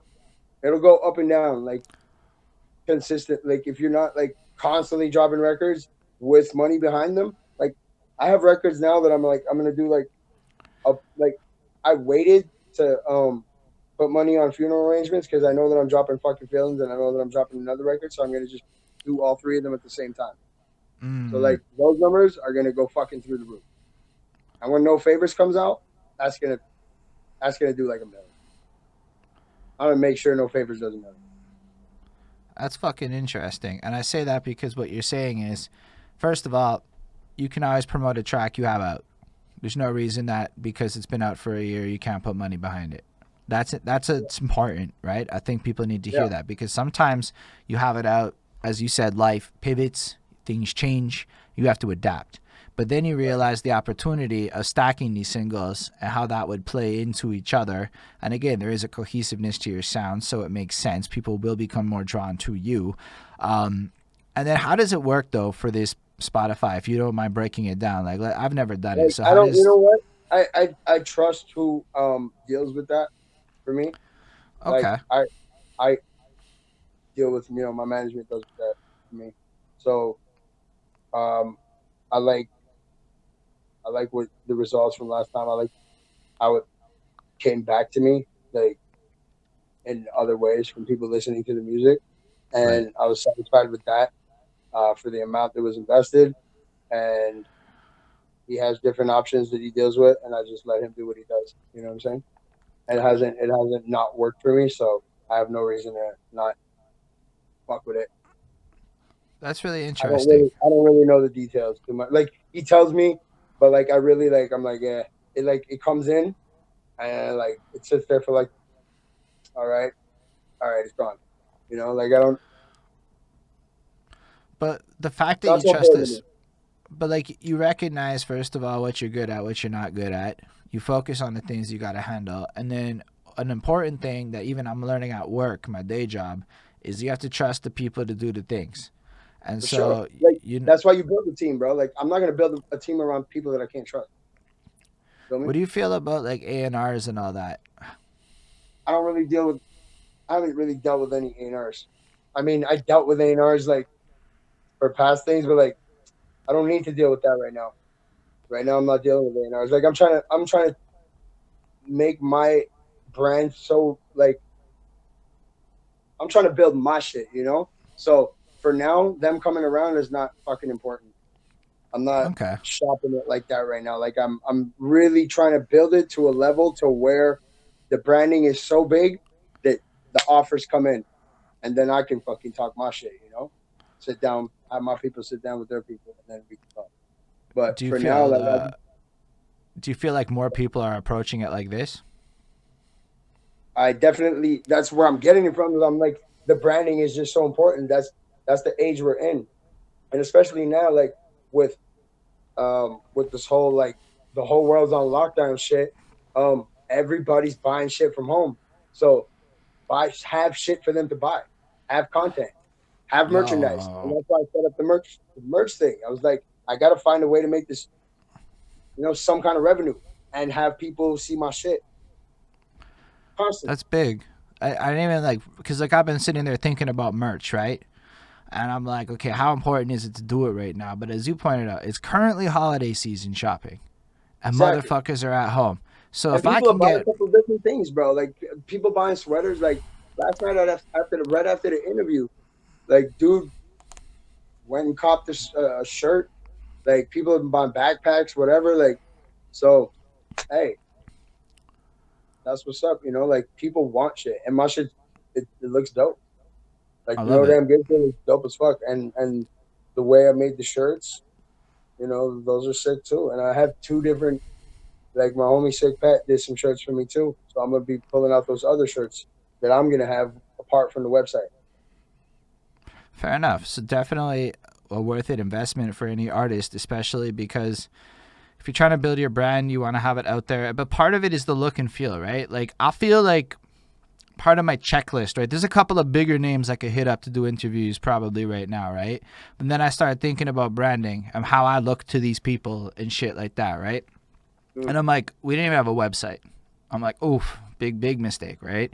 That's up now. We got the website. Now I have to make the website look pretty. But yo, there has to be a shop. How are you fucking anybody if you're not selling something, you know? Like, this is all part of, like, because yo, I'm trying to present myself a bit more boss like. And then I'm like, Yeah. okay, so to do that, you actually have to be like running a company that's doing company things. And I'm like, Yeah. okay. So we started reformatting, I started building on my team more, etc., etc. So I really like, it hits me heavy what you're saying. I feel like it's important. Another thing that I think you do well that a lot of people are struggling with is you seem to be going balls to the walls on being an influencer. Meaning you're trying to take your culture and spread it to the world and influence the way things are, dealing with the trends, being involved so that people know that you are a guy worth following. Do you think that's true? Do you feel like you're an influencer? Maybe you don't like the I feel term. like I feel like I'm definitely a personality. You know what I'm saying? Like I'm out there. I'm not really like the average everyday dude. You know. So Right. um, I guess a bit more eccentric than your usual people. So like yeah, I mean, and now more so than ever, now that I found out like that, I've always been like confident in what I do, but like the whole since I came up with this whole concept that I'm rolling with, and like I'm really like I'm happy about it, and I see the vision, and like other people see it too. When you hear about it and when I describe it and shit, like that gave me a next level of confidence in my shit. So now like I'm really like I'm certain of what I'm doing, like musically and with this. So putting that together and like spitting it the way I spit it to the world and like the way I'm presenting myself and speaking these days, like about shit, I'll explain it and like I think that's fucking dope. And it's like um, yeah, I think that the more people see this side of me and like see what I'm talking about, they're gonna feel it, and more it'll become that. I think so. I'm pretty sure that that's there's already few people that follow my shit and they really like they show up every day to fucking see to see what brand of bullshit I'm pushing today. You know that's my brand of bullshit and like Uh, I sell it a well. lot. I definitely am included in a group of people that enjoys your Facebook posts, but I find that that's something that's happening as well in my life. I basically posted 6 things yesterday, and almost all of they're all text, right? So you don't expect like the high. I got almost all of them hit 20 fucking interactions on the likes. That's for me crazy numbers, and it was consistent, right? 20 Oh yeah, fucking everything, and I'm like, whoa. And then, you know why? Because I'm trying to just write outlandish shit. Like, I spit my fucking Spotify metrics number. I spit my whatever pops into my head. My girlfriend was like, yo, see what they like and do more of that. And then I started doing that. It turns out just opinions. People like opinions. I don't know oh why, shit. but as long as you're not like, because what I like about your opinions is you're just sharing your opinion. It's not fuck what you think. It's what you'll show up and be like, nah, bro, this is the way it is these days, here and there, you know, because you're trying to share some knowledge. But I don't Yeah, actually see you hating on anything. You just share these opinions. Like, I I fucking don't love really this like. stuff. I tried to let go of all the like I keep saying like I'm really trying to let go of all that. Like I know it comes out sometimes, but like I'm really trying to let go of the shit on the whole other thing to make this thing relevant. Um, but I just try to more prove the point than having to. You don't have to really shit on everything else to like be like this is what it is, or like this is what's fucking dope. And that's I noticed that I used to do that a lot. Like I spent so much fucked up energy and time like just rebuttaling shit and being like, nah, this is fucked, and you know what I mean? And it's like, oh, dude, like the energy, fuck that. I don't have time for all of that. I'm busy doing this. No time to go fucking. Can't get it. Can't get that energy out of me no more. You know what I'm saying? Respect. So, when it comes to stuff like music videos, what do you Mm-hmm. think people should do? How do you approach a music video? Now, I ask this because the smartest thing I did was honestly I captured a bunch of NDG shit. I mean, like fucking graffiti art. I've done that so much though. Like, But damn, like in the amount of general, DG videos I have but like besides NDG. let's say that particular idea is one of them. It's done. How does one come up with new, fresh ideas in this landscape, in your opinion? Bro, that's one thing that's why I want like the next like okay, Dada did really like Dada came up with a cool ass concept for No Favors. Um, so we ran with that. Because I would have never seen. I saw something completely different for Right. that, and his shit was just like that's the thing about working with him is like artistically, like he's a painter. He makes like he does all kinds of shit, right? Graphic design, fucking everything. So um, I was like, dude, it's his beat, right? So I was like, you got to come up with something, and like he just came with the concept of like it's kind of like a Reservoir Dogs vibe. Is Okay. basically what it is. Like you'll see when it comes out. Like you saw it in the trailer, or I don't know if you saw the trailer, but like, I um, think I saw a clip. Yeah. yeah. So basically, that's what's going on in the video. Um, should be coming out soon, So you think but I visuals think matter? yeah, for sure. It's definitely they've always met in the last. I mean, since videos started, it's always met. So definitely got to do more of those. Definitely But respect yeah, that. I have two that's gonna come out. Like funeral arrangements been shot, no favors been shot, so both of those got to come out. Um, visually, the video that I want to do next is for Teddy's After Dark, and that is gonna be the craziest fucking thing today. And then So everybody in the world will get these fucking Teddy. Because that project, Teddy's After Dark, is just it's 4 songs, all produced by Bryce Baby, and they all have like this vibe. I create it's like this whole universe that I created comes into that.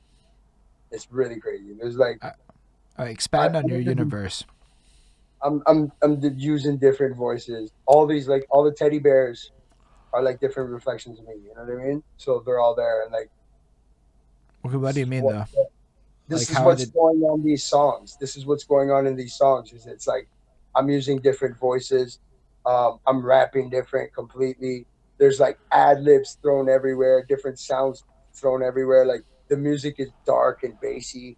Um, like I'm talking about like they're talking about Vanessa Hudgens, like fucking Michael Jackson's there, the Weeknd's there. These are all characters in the Teddy's universe. Like like it's very nostalgic. It's everything like that I talk about. I take you to this party like throughout the whole fucking album. Like there's a song called Teddy's After Dark. There's a song called My Teddy Bears Are Different. There's a song called Teddy's on the Block, which is a really fucked up song too. Like they're serving fiends with that rock and roll. Like, yo, better keep your pistol and your Bible close. Cause you ain't got the lungs for this kind of smoke. On the next episode of Teddy's on the Block. Like, what? This shit is like on the next. Wait till y'all hear this. It's like very different. Like I speak about, like these Teddies are so fucking crazy. Like the last thing that I say at the end of Teddy's After Dark, I'm just like, man, Teddy bears are fucking crazy. Cocaine and hookers everywhere.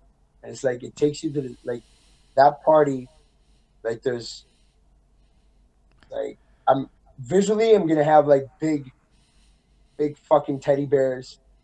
You're gonna see like skateboarding shit because like somehow Tony Hawk Pro Skater 1 and 2 are like somehow part of this world, this universe. Like it's like just shit. Like the Jumpman is an actual character.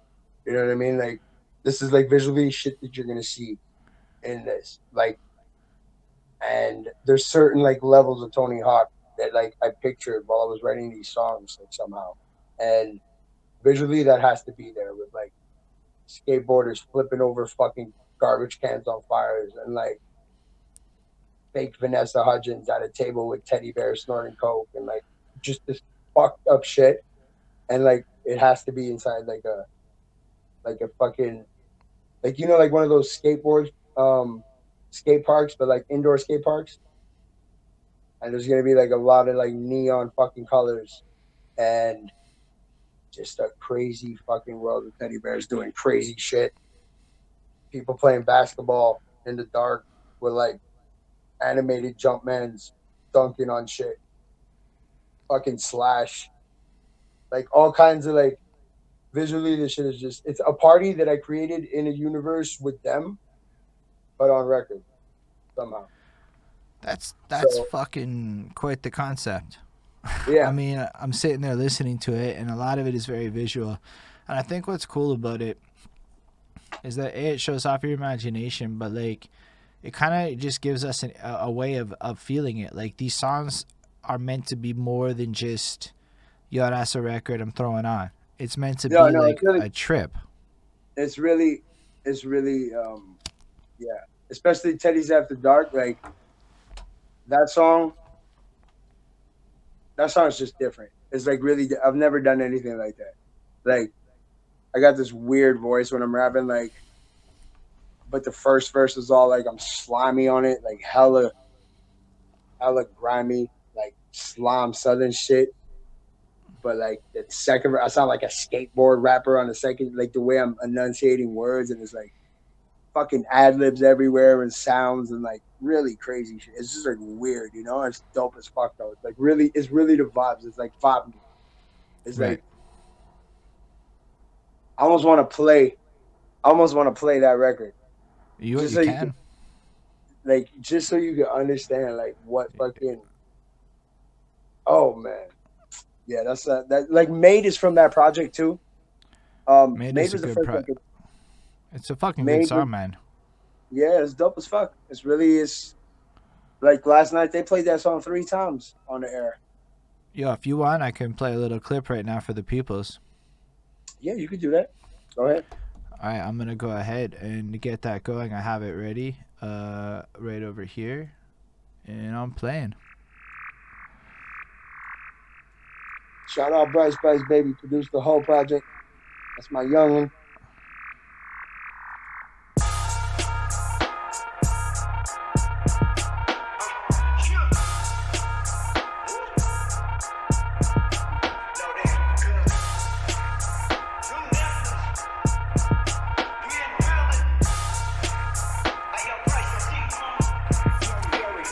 Listen, I be kicking shit with my Russian guy. Homie, keep the white girl, pretty little liars.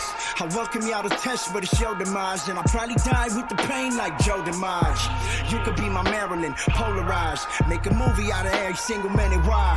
Waste time when our lifespan minimal. You only given one, but I'd have had a few. Woo! Guess that make me luckier than most of you. And I don't see my own goals. I'm gonna take a quick opportunity to go pee again, real quick. Throw up the beat. Definitely add some context to give them an idea of the kind of difference, especially when compared against something like a funeral arrangement. And I like the way Yeah, that it feels, to me at least, like you added this hybridness to it, right? It's almost like you're appealing to the more melodic, easy listening kind of vibe and crowd because it has that effect, but you got bars and you're actually like rapping throughout this process. And I think the way that you were able to blend these two things together in such a profound way was really insightful. I mean, good. I enjoyed it. all right, salute. But yeah, so I guess let's go back to it. Do you think albums are an interesting idea in full? Do you think shorter projects are the move? What do you think is the right move for people moving forward? You know what? I just like for example, I did for Teddy Bears and Pop Stars. I did I think 13 records, and I'm gonna use 6 of them, and then I'm gonna get back to work on some next shit with Brooks. But like I cut it down to 6 records, and with Teddy's After Dark, I did I think 9 records, and I cut it down to 4 records, and we're just gonna put those 4 out because that body of work just feels fucking perfect together. Like those 4 records are just that's it. And Teddy Bears and Pop Stars, the way I did it, I chose the 6 biggest records that sounded like some pop star Teddy Bears and Pop Star shit. That sounded like that project. There's a Right. lot of like singing hooks on it. 3 different commercials. Like the sounds are all different. You know what I mean? Like those 6 songs are all different, but they sound like one body of work. So I shortened that down. I cut down the Teddy's After Dark project. Um, Blood Brothers album only has 9 songs on it. So I'm thinking that me personally, I'm gonna move forward with a lot more 6 to 9 song projects. You know, even low EPs with 3 songs on them. Um, so I can actually put out all the content that I'm doing, but like in different bodies of work. You know. That makes a lot of Being sense. like, Do you feel that people's attention spans influence this decision? yeah, like I was talking about that yesterday too. Like, just the attention span's at nothing. So having these fucking long, I was like listening to the baby and he's talking about fucking how he just raps right when he gets on a fucking song because he ain't giving you no time to go nowhere else and do it. And I'm like, I get it. It's like nobody fucking like, yo, I used to have a fucking intro and outro on every song. Like this, I came up in an era where people used to drop 3 verses on a record. You know what I'm saying? So it's like everything. Like now these days, I've been in there. Like there's 2 songs on Teddy Bears and Pop Stars. This one verse and Hmm. a few hooks because that's just the type of material. Like you got to look at it like Gucci Gang was a 2 minute song. It said absolutely nothing, and it was the biggest record in the world. This dude got like 2 fucking deals after that. So it's like, yeah, people's attention span is nothing. So I guess like I'm having to adapt to this shit. You know what I mean? Coming from the different, I've always adapted to like the music, like without like going too far away from who I am as an artist. Right. So like I deal with that pretty good. But like now I'm adapting to this new shit. Like sometimes I'll be there, like I'll work with Don Dada or like Brooks or whoever like I'm doing records with, and like they're like, nah, dude, that's it. Like the record's 2 minutes, bang, that's what it is. It sounds good like that. You gotta keep it like that. Yeah, it's such a weird And idea to me. I I fight it sometimes, but there's only so much you can fight it when it works. Like look at Smile, bro. Like I had 3 verses or something. They were all 8 bar verses, but I had like 3 of them written, and like it was something else, and that record became something and it worked. So I'm like, I'm not gonna fight the fucking, you know, just gonna go with the what feels right. If that's what it is, then just bang it out like that, you know. If it's if the record's 2 minutes long, then the record's 2 minutes long. It's still gonna work. There's no more formulas like it used to be like a set like formula to write a record, and now it's just not like that. So I'm having to adapt to that, and I'm working pretty well with it. But you know, you still get your two verse tracks sometimes. Do you think that Because there's a niche market that's going to appreciate the 5 minute song? yeah, for sure. Just okay. But So if I, sorry, go on. if I feel like I'm not done saying what I gotta say, then you're gonna get that song. But like honestly, I'm just like I said, I'm doing what feels right. It feels right to be like a record that has to play out like a long record. Well, then that's what it's gonna be. And if it's like I'm doing a verse, then I'm doing a verse. Right. You know. I definitely appreciate that. So, is there anything else that you think is like coming in your near future that's worth sharing and talking about at this moment? Um, I mean, more merch. And all the projects that are coming out, like Legend in Making is coming out. Fuck Your Feelings is coming out on the 9th. Blood Brothers album is done. It's being mastered. Teddy's After Dark is going into mastering. Teddy Bears and Pop Stars is going into mastering. They're all done and ready to go. So those 3 projects are coming out in the new year. I'm about to wrap up the Travis album with Don Dada. Just got 1, 2 records left to do on that, and then that's gonna come out. But No Favors is dropping in February for sure. Video and single. And all of this will be on your website. It's gonna be everywhere, all over IG, all over Facebook, all over Twitter, Snapchat. Um, it's gonna be all on. Every record is always available on all the platforms.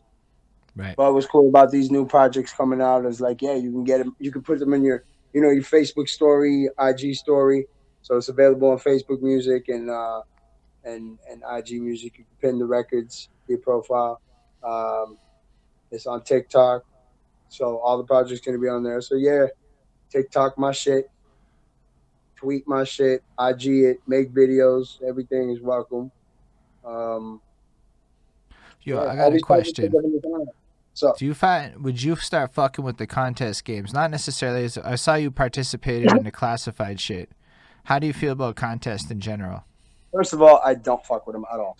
The only reason I checked the classified shit, I saw it on on his Facebook.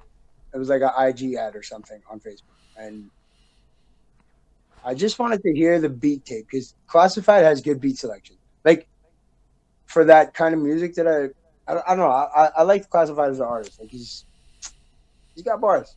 He's like he's not scared to be himself. He's like he knows he's like a fucking whatever, and like that's who he is, you know.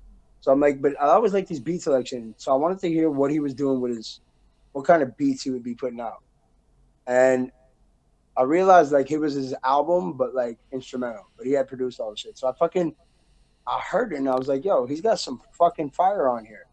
So I'm like sitting there like, all right, yo. The contest thing that he said was he was going beat, have a chance to have Classified produce a beat for you. So I'm like, well, I mean, like, look, if I could put out a Classified produced beat, I mean, it's only a better look for me. It's not like a bad thing. So I'm Right, like, all right. right, well, what's the shit? You know, like, and then I heard the beats. So I was like, yo, I started writing because, like, you know, like those exercises I'll do or whatever. Like, I'll just write on any, like, Don Dada's got a lot of fucking instrumental tapes out right now that I just, like, I fuck with him. And, like, that's my producer. So, like, yeah, I'll go bang on those beats. And then I'm like, if I want to use some shit, like, you know, I have it. But, like, whatever. Like, let me write on these Classified beats real quick, you know? But I saw, like, I quickly saw, I was like, this sounds like a run up numbers thing on this tape thing. Because, like, first of all, like, the whole is like, have a chance to have your shit produced by right away. That was the first thing that I noticed. I was like, mm-hmm. Mm. So then I noticed it's like, yo, tag the IG, right? So I'll do these posts, and it's like, it's been like 5 days, and there's like another guy that did it. So, and then I'm like, huh, yeah, the crazy shit is, bro, like, that's how Classified ended up in my fucking um top songs or whatever on Spotify. Because this one record, like I fucking sat there and wrote the verse for like I don't even know how long.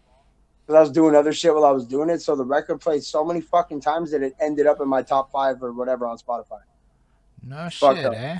Yeah. See what I'm saying? So like he got the fucking views. He got my and like and that's why I took down my videos because I was like, I don't even like, and I took them down like right away when I noticed that it was gonna be some shit like that. Like nobody was really fucking with it, and he wasn't like. I saw that within a few days that he wasn't invested in that. Like it wasn't something that he was gonna fucking do. Like so, I was like, yo, you know what? Fuck this little scam thing. And but yo, he ended up getting those fucking spins off me, which is crazy because it ended up in my top five. Like there with like shit that I So, actually I listen to mean, a lot. on the other hand, would So you throw a contest?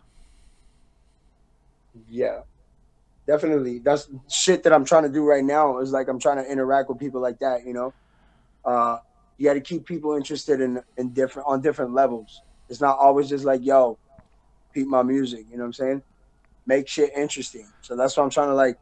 That's why I did the sticker pack giveaway shit. You know, um, and I'm only gonna be doing more interactive shit like that with people, with fans and like whoever chooses to come around my music or doesn't have to be any of that. Just if you fucking with it, just roll. And there's gonna be more interesting shit coming up. For sure. I'm It's trying to very take it dope. to a different level. Man, I really look forward to hearing more from you down the line when you've got everything kind of built out and we can follow up and be like, yo, remember back then when you were saying this is in the making? And then we come back down the line and you're like, yo, check what I've delivered upon. I think that's going to be fucking fresh. I'm Oh, really, for like, sure. I'm looking forward to that for real. Always got to progress. It's progress, progress, progress. Always. You know what I mean? Like if you're not making the moves every day, if you're not doing something, then you're not.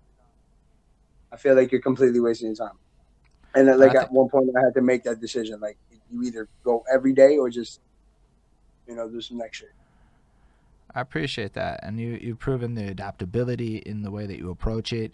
You've shown that you're willing to study the current landscape. You're willing to fuck with whatever comes. Even the fact that something like VR, you don't like it, but you recognize maybe you have to do it one day, reluctantly. It's a possibility, like nothing's. I've seen a lot of shit go down in a lot of eras and a lot of different technology and a lot of different like. You got to understand, I'm an '80s baby, so it's like we Fair literally enough. experienced all of it. You know what I'm saying? All the technology from like fucking Atari to fucking now. So I totally feel that. I know for myself, the VR fucking is an exercise tool currently, believe it or not. I thought I would use it for other shits, but there's this like fucking game, this boxing shit, and Mm. it's like basically Oh, it's yo, like I seen Ace play that shit the other day. and you just Matter of fact, fucking like, on his, but like this one, I realized along the way that it was developing the muscles I needed to dance on stage. And okay, because it's like this shit's like almost like fucking Guitar Hero. So as I'm okay. punching, it's to the beat. So I'm going boom, boom, boom. And now I'm realizing I'm hearing people's fucking shit and I'm vibing on like camera and shit. And I'm like, already, like I can go. I can hold it down. So, and the thing about it that's dope is you don't need like a whole fuck ton of space. You need a little bit of space, but not a lot. And now I don't know about you. I'm at the gym. Really not into the gym. I fucking hate it. I don't do gym, But I so like things that I can do at home. And so, are you open to something like a virtual reality for exercise purposes and shit like that if COVID gets locked you down? know what? I'm really like I'm like on no exercise at this point, and you know what? That's Mm, fucking. It's starting to like. I really like have noticed it's really starting to affect, especially with the amount like I smoke a lot, right? right. Like cigarettes and herbs. So it's like I'm not getting any younger with it. You know what I'm saying? I can still move, but still, you start noticing it. So it might be not that bad of an idea for me to get on that. You know, I'm just because I because got that to was stick a huge around. surprise for me. And honestly, man, I never had fucking like chest muscles or no shit. But it's just shadow boxing, right? It's Yeah. good. It gets you a little bit of an aerobic shit to the music. Do you feel exercise is big for the live performance in general? Yeah, it is definitely like these artists. Like, yo, if you've ever seen like a Tech Nine show, Mm. what him and Calico do, like, is ridiculous. So they train for like months before because they go on tour for like fucking 9 months a year. These dudes, so um, you have to train. You have to be able, especially the performances they do with the jumping and the all kinds of shit. It's really and just to be able to not lose mad long when you're spitting or singing. It's like you Yo, got to what's up, be Shiesty the Goat? We just got a little comment there, so I'm saying what's up. Sorry about that. Go on. so. No, but like go on But about yeah, the it's show. definitely important. Like I started noticing, like when I would do shows, like, and I would be too faded or like, um, you know, not well rested, that it was getting hard to perform and like do it for such a like 20 25 minutes. Like it starts to get messed up, starts to get rough. So yeah, and I'm always like pretty like hyped during my performance. So it was definitely yeah, it takes its toll. Why I bring this Yeah, up? if you get too like either or like these days, I try to not. Um, I I'm try to not. asking I'd be like more, I've done all of that like but like so I look constantly. at it So more like from the I try to not. Yeah, but I try to not get like any kind of like I'll have like a 1 2 beer before I perform, like maybe smoke a spliff, but I don't get too faded because then my performance starts to get weak. And I'd rather do a dope performance and then get faded because I'm gonna get faded mm, regardless because I do that like 7 days a week, bro. Like so, it's like I'm gonna take that time to not do that, you know, so so I get because it affects it but for like me. And you know what, you start to see it in people too. Like I see it like with people that I've worked with, like trial and error, like your whole time that you've been making music, like from performance to performance, you end up knowing what works for you and what doesn't. You got to find your balance. And for me, like I noticed that like having a few beers in, like, cause I'm gonna want to drink when I'm on stage too. You know what I mean? So I might sip one when I'm on stage too, and like it's like, yo, you got to be that performance got to be like clockwork, bang, bang, bang. You know what I'm saying? It's got to be everything on point. So I noticed it with like the more liquor and the more you like smoke like 6 blunts before, like and you sipping on all kinds of bottles and shit. Like that shit don't work, bro. You're wasting your time. so, You know, so I started seeing that in the studio too. Like I try and I'd rather be productive than you know. be faded. I totally respect that. You also said that you practice for live shows. If I'm Yeah, not mistaken. I do, but like, um, look, I practice every day, so I'm always, I know what, like, like it was like it's funny because like I brought Jungle came to check me not too long ago, and hooked me up with a Slum Kings gear. By the way, go get that Slum Kings gear too. Um, Hmm. yeah, he was here, and I made him hear a lot of the new record, like a lot of them, and Right. I spit every single one of those records for him from top to bottom, like in front of him, like that, just for him. And he was wilding out, like on some. This is crazy. Like, okay, like, yo, I really get this. I really get it. And like everything you do, like everything is your life on these songs. And it's like you just don't make motherfuckers hear the record. Like you spit it to them live, and like you don't miss a bar, like you don't miss a nothing. It's fucking like I'm just sitting there and he's having fun, like listening to it. You feel me? It's like it's that extra thing because I know my shit. Like I'm the last person you got to worry about that's gonna show up and not know his shit. Like I know every record that I have, like is there. So Right. I like performing the shit, So every day I practice, yeah, definitely. And like if you're gonna like, I know that if you gotta go like do it like a certain amount of shows, you gotta have your shit on point, bro. So I want to bring it back to the crowds though, because what I see has changed is two things. When I started performing, it was 2012. In Okay. 2012, let's take La Belmont as a specific example as a venue. I did a lot of hip hop karaoke, and so I would be Okay. there, and they had this $20 picture Oh, deal so back in the my day. man D Shade then. I do know your man D Shade. I said we Yo spoke D, about that last time, right? we did, and then I've Yeah. now since discovered how legendary D Shade is. D Shade popped into the feed the other day and watched some shit. So D Shade is a follower of this very Twitch, which makes me feel humbled as fuck because that guy's a legend. And I've listened now to that project he has on Spotify. I show it to people.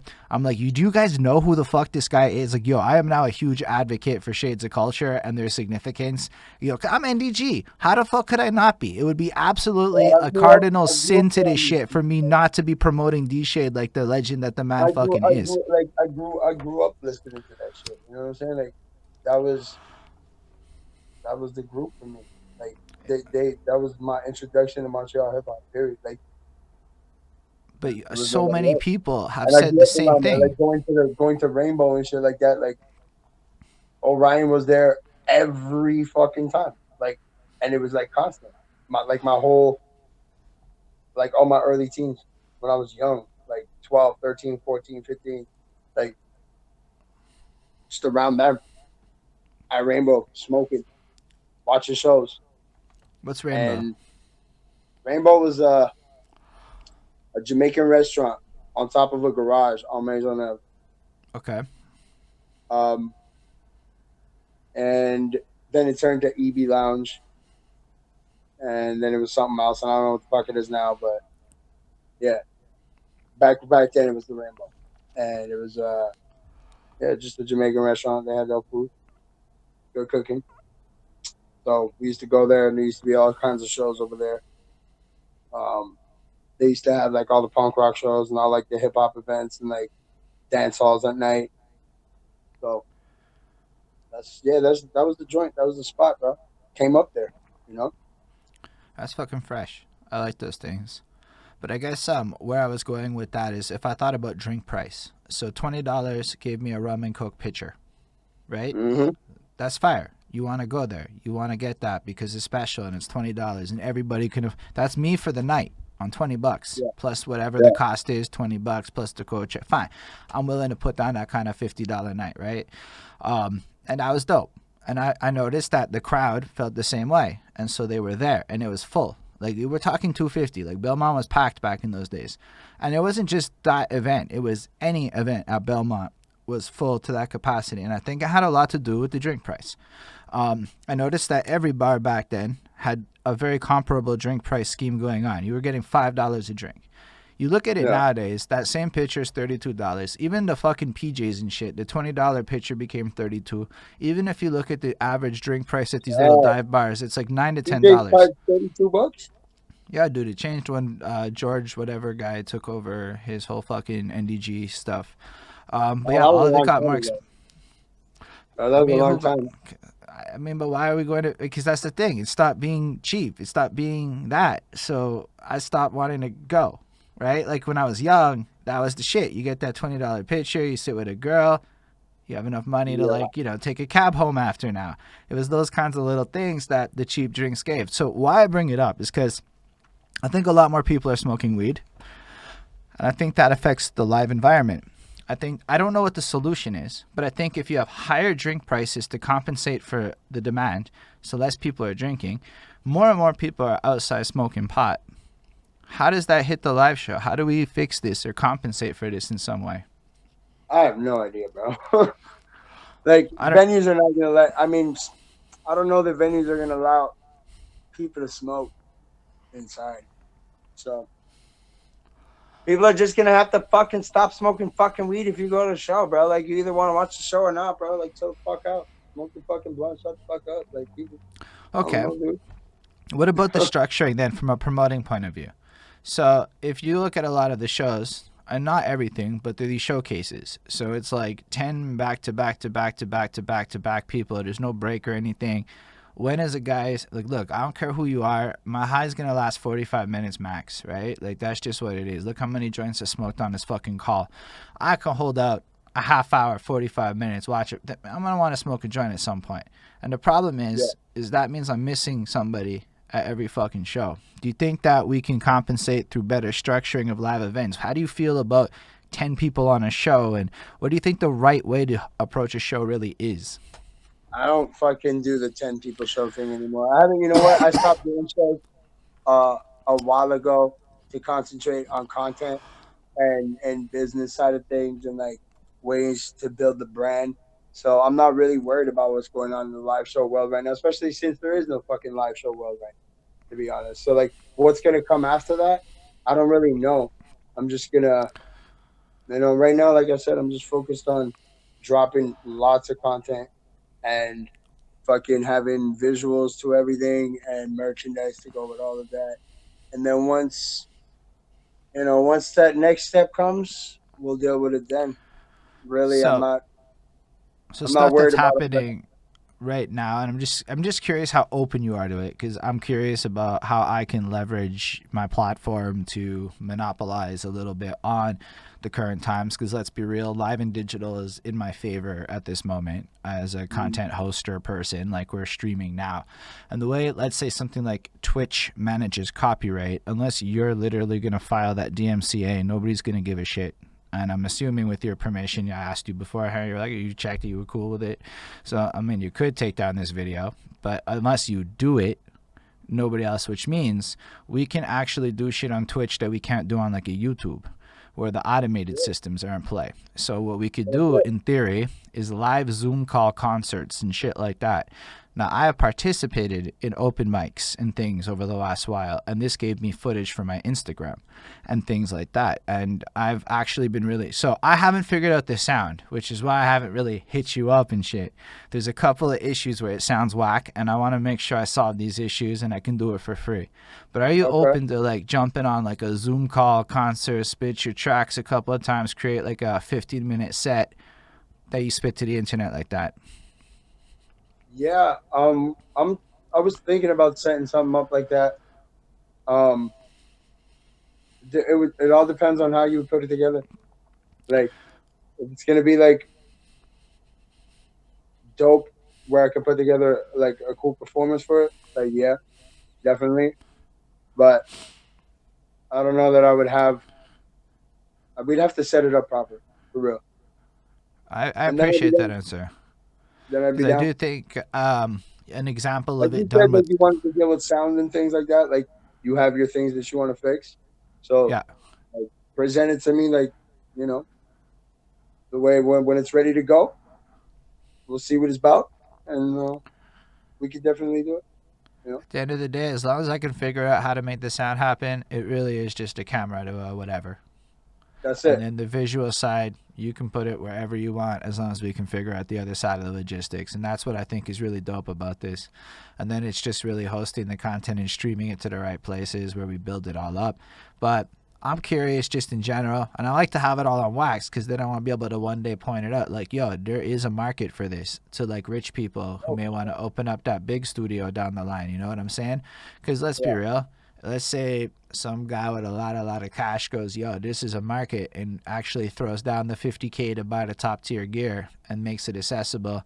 All of a sudden, you know, a whole new fucking avenue appears where, again, you're not necessarily the consumer of the content. You're the guy creating the content for this brand new market that is emerging at this time. So I think it's fascinating how open-minded you've been throughout all of these ideas and how adaptable you are. And I think it's an asset to your shit. I started realizing that like if you don't open up to all that shit, you're really like limiting what you can do.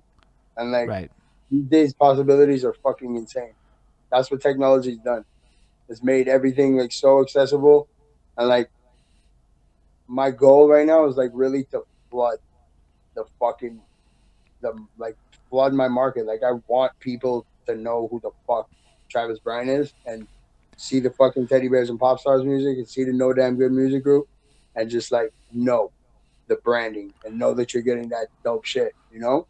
So I That's want people to fresh. know that. So I like everywhere that I can be, like that's why I say like I snatched up the TikTok and the this, that, and whatever, you know, and I got back active on Snapchat and like, you know, like you gotta be able to put it's gotta be accessible to people.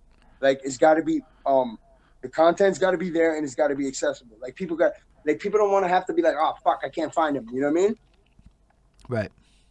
So yeah, everywhere. And I I like don't that really have a approach. problem with it. That's dope, man. I just don't like Honestly. fucking YouTube.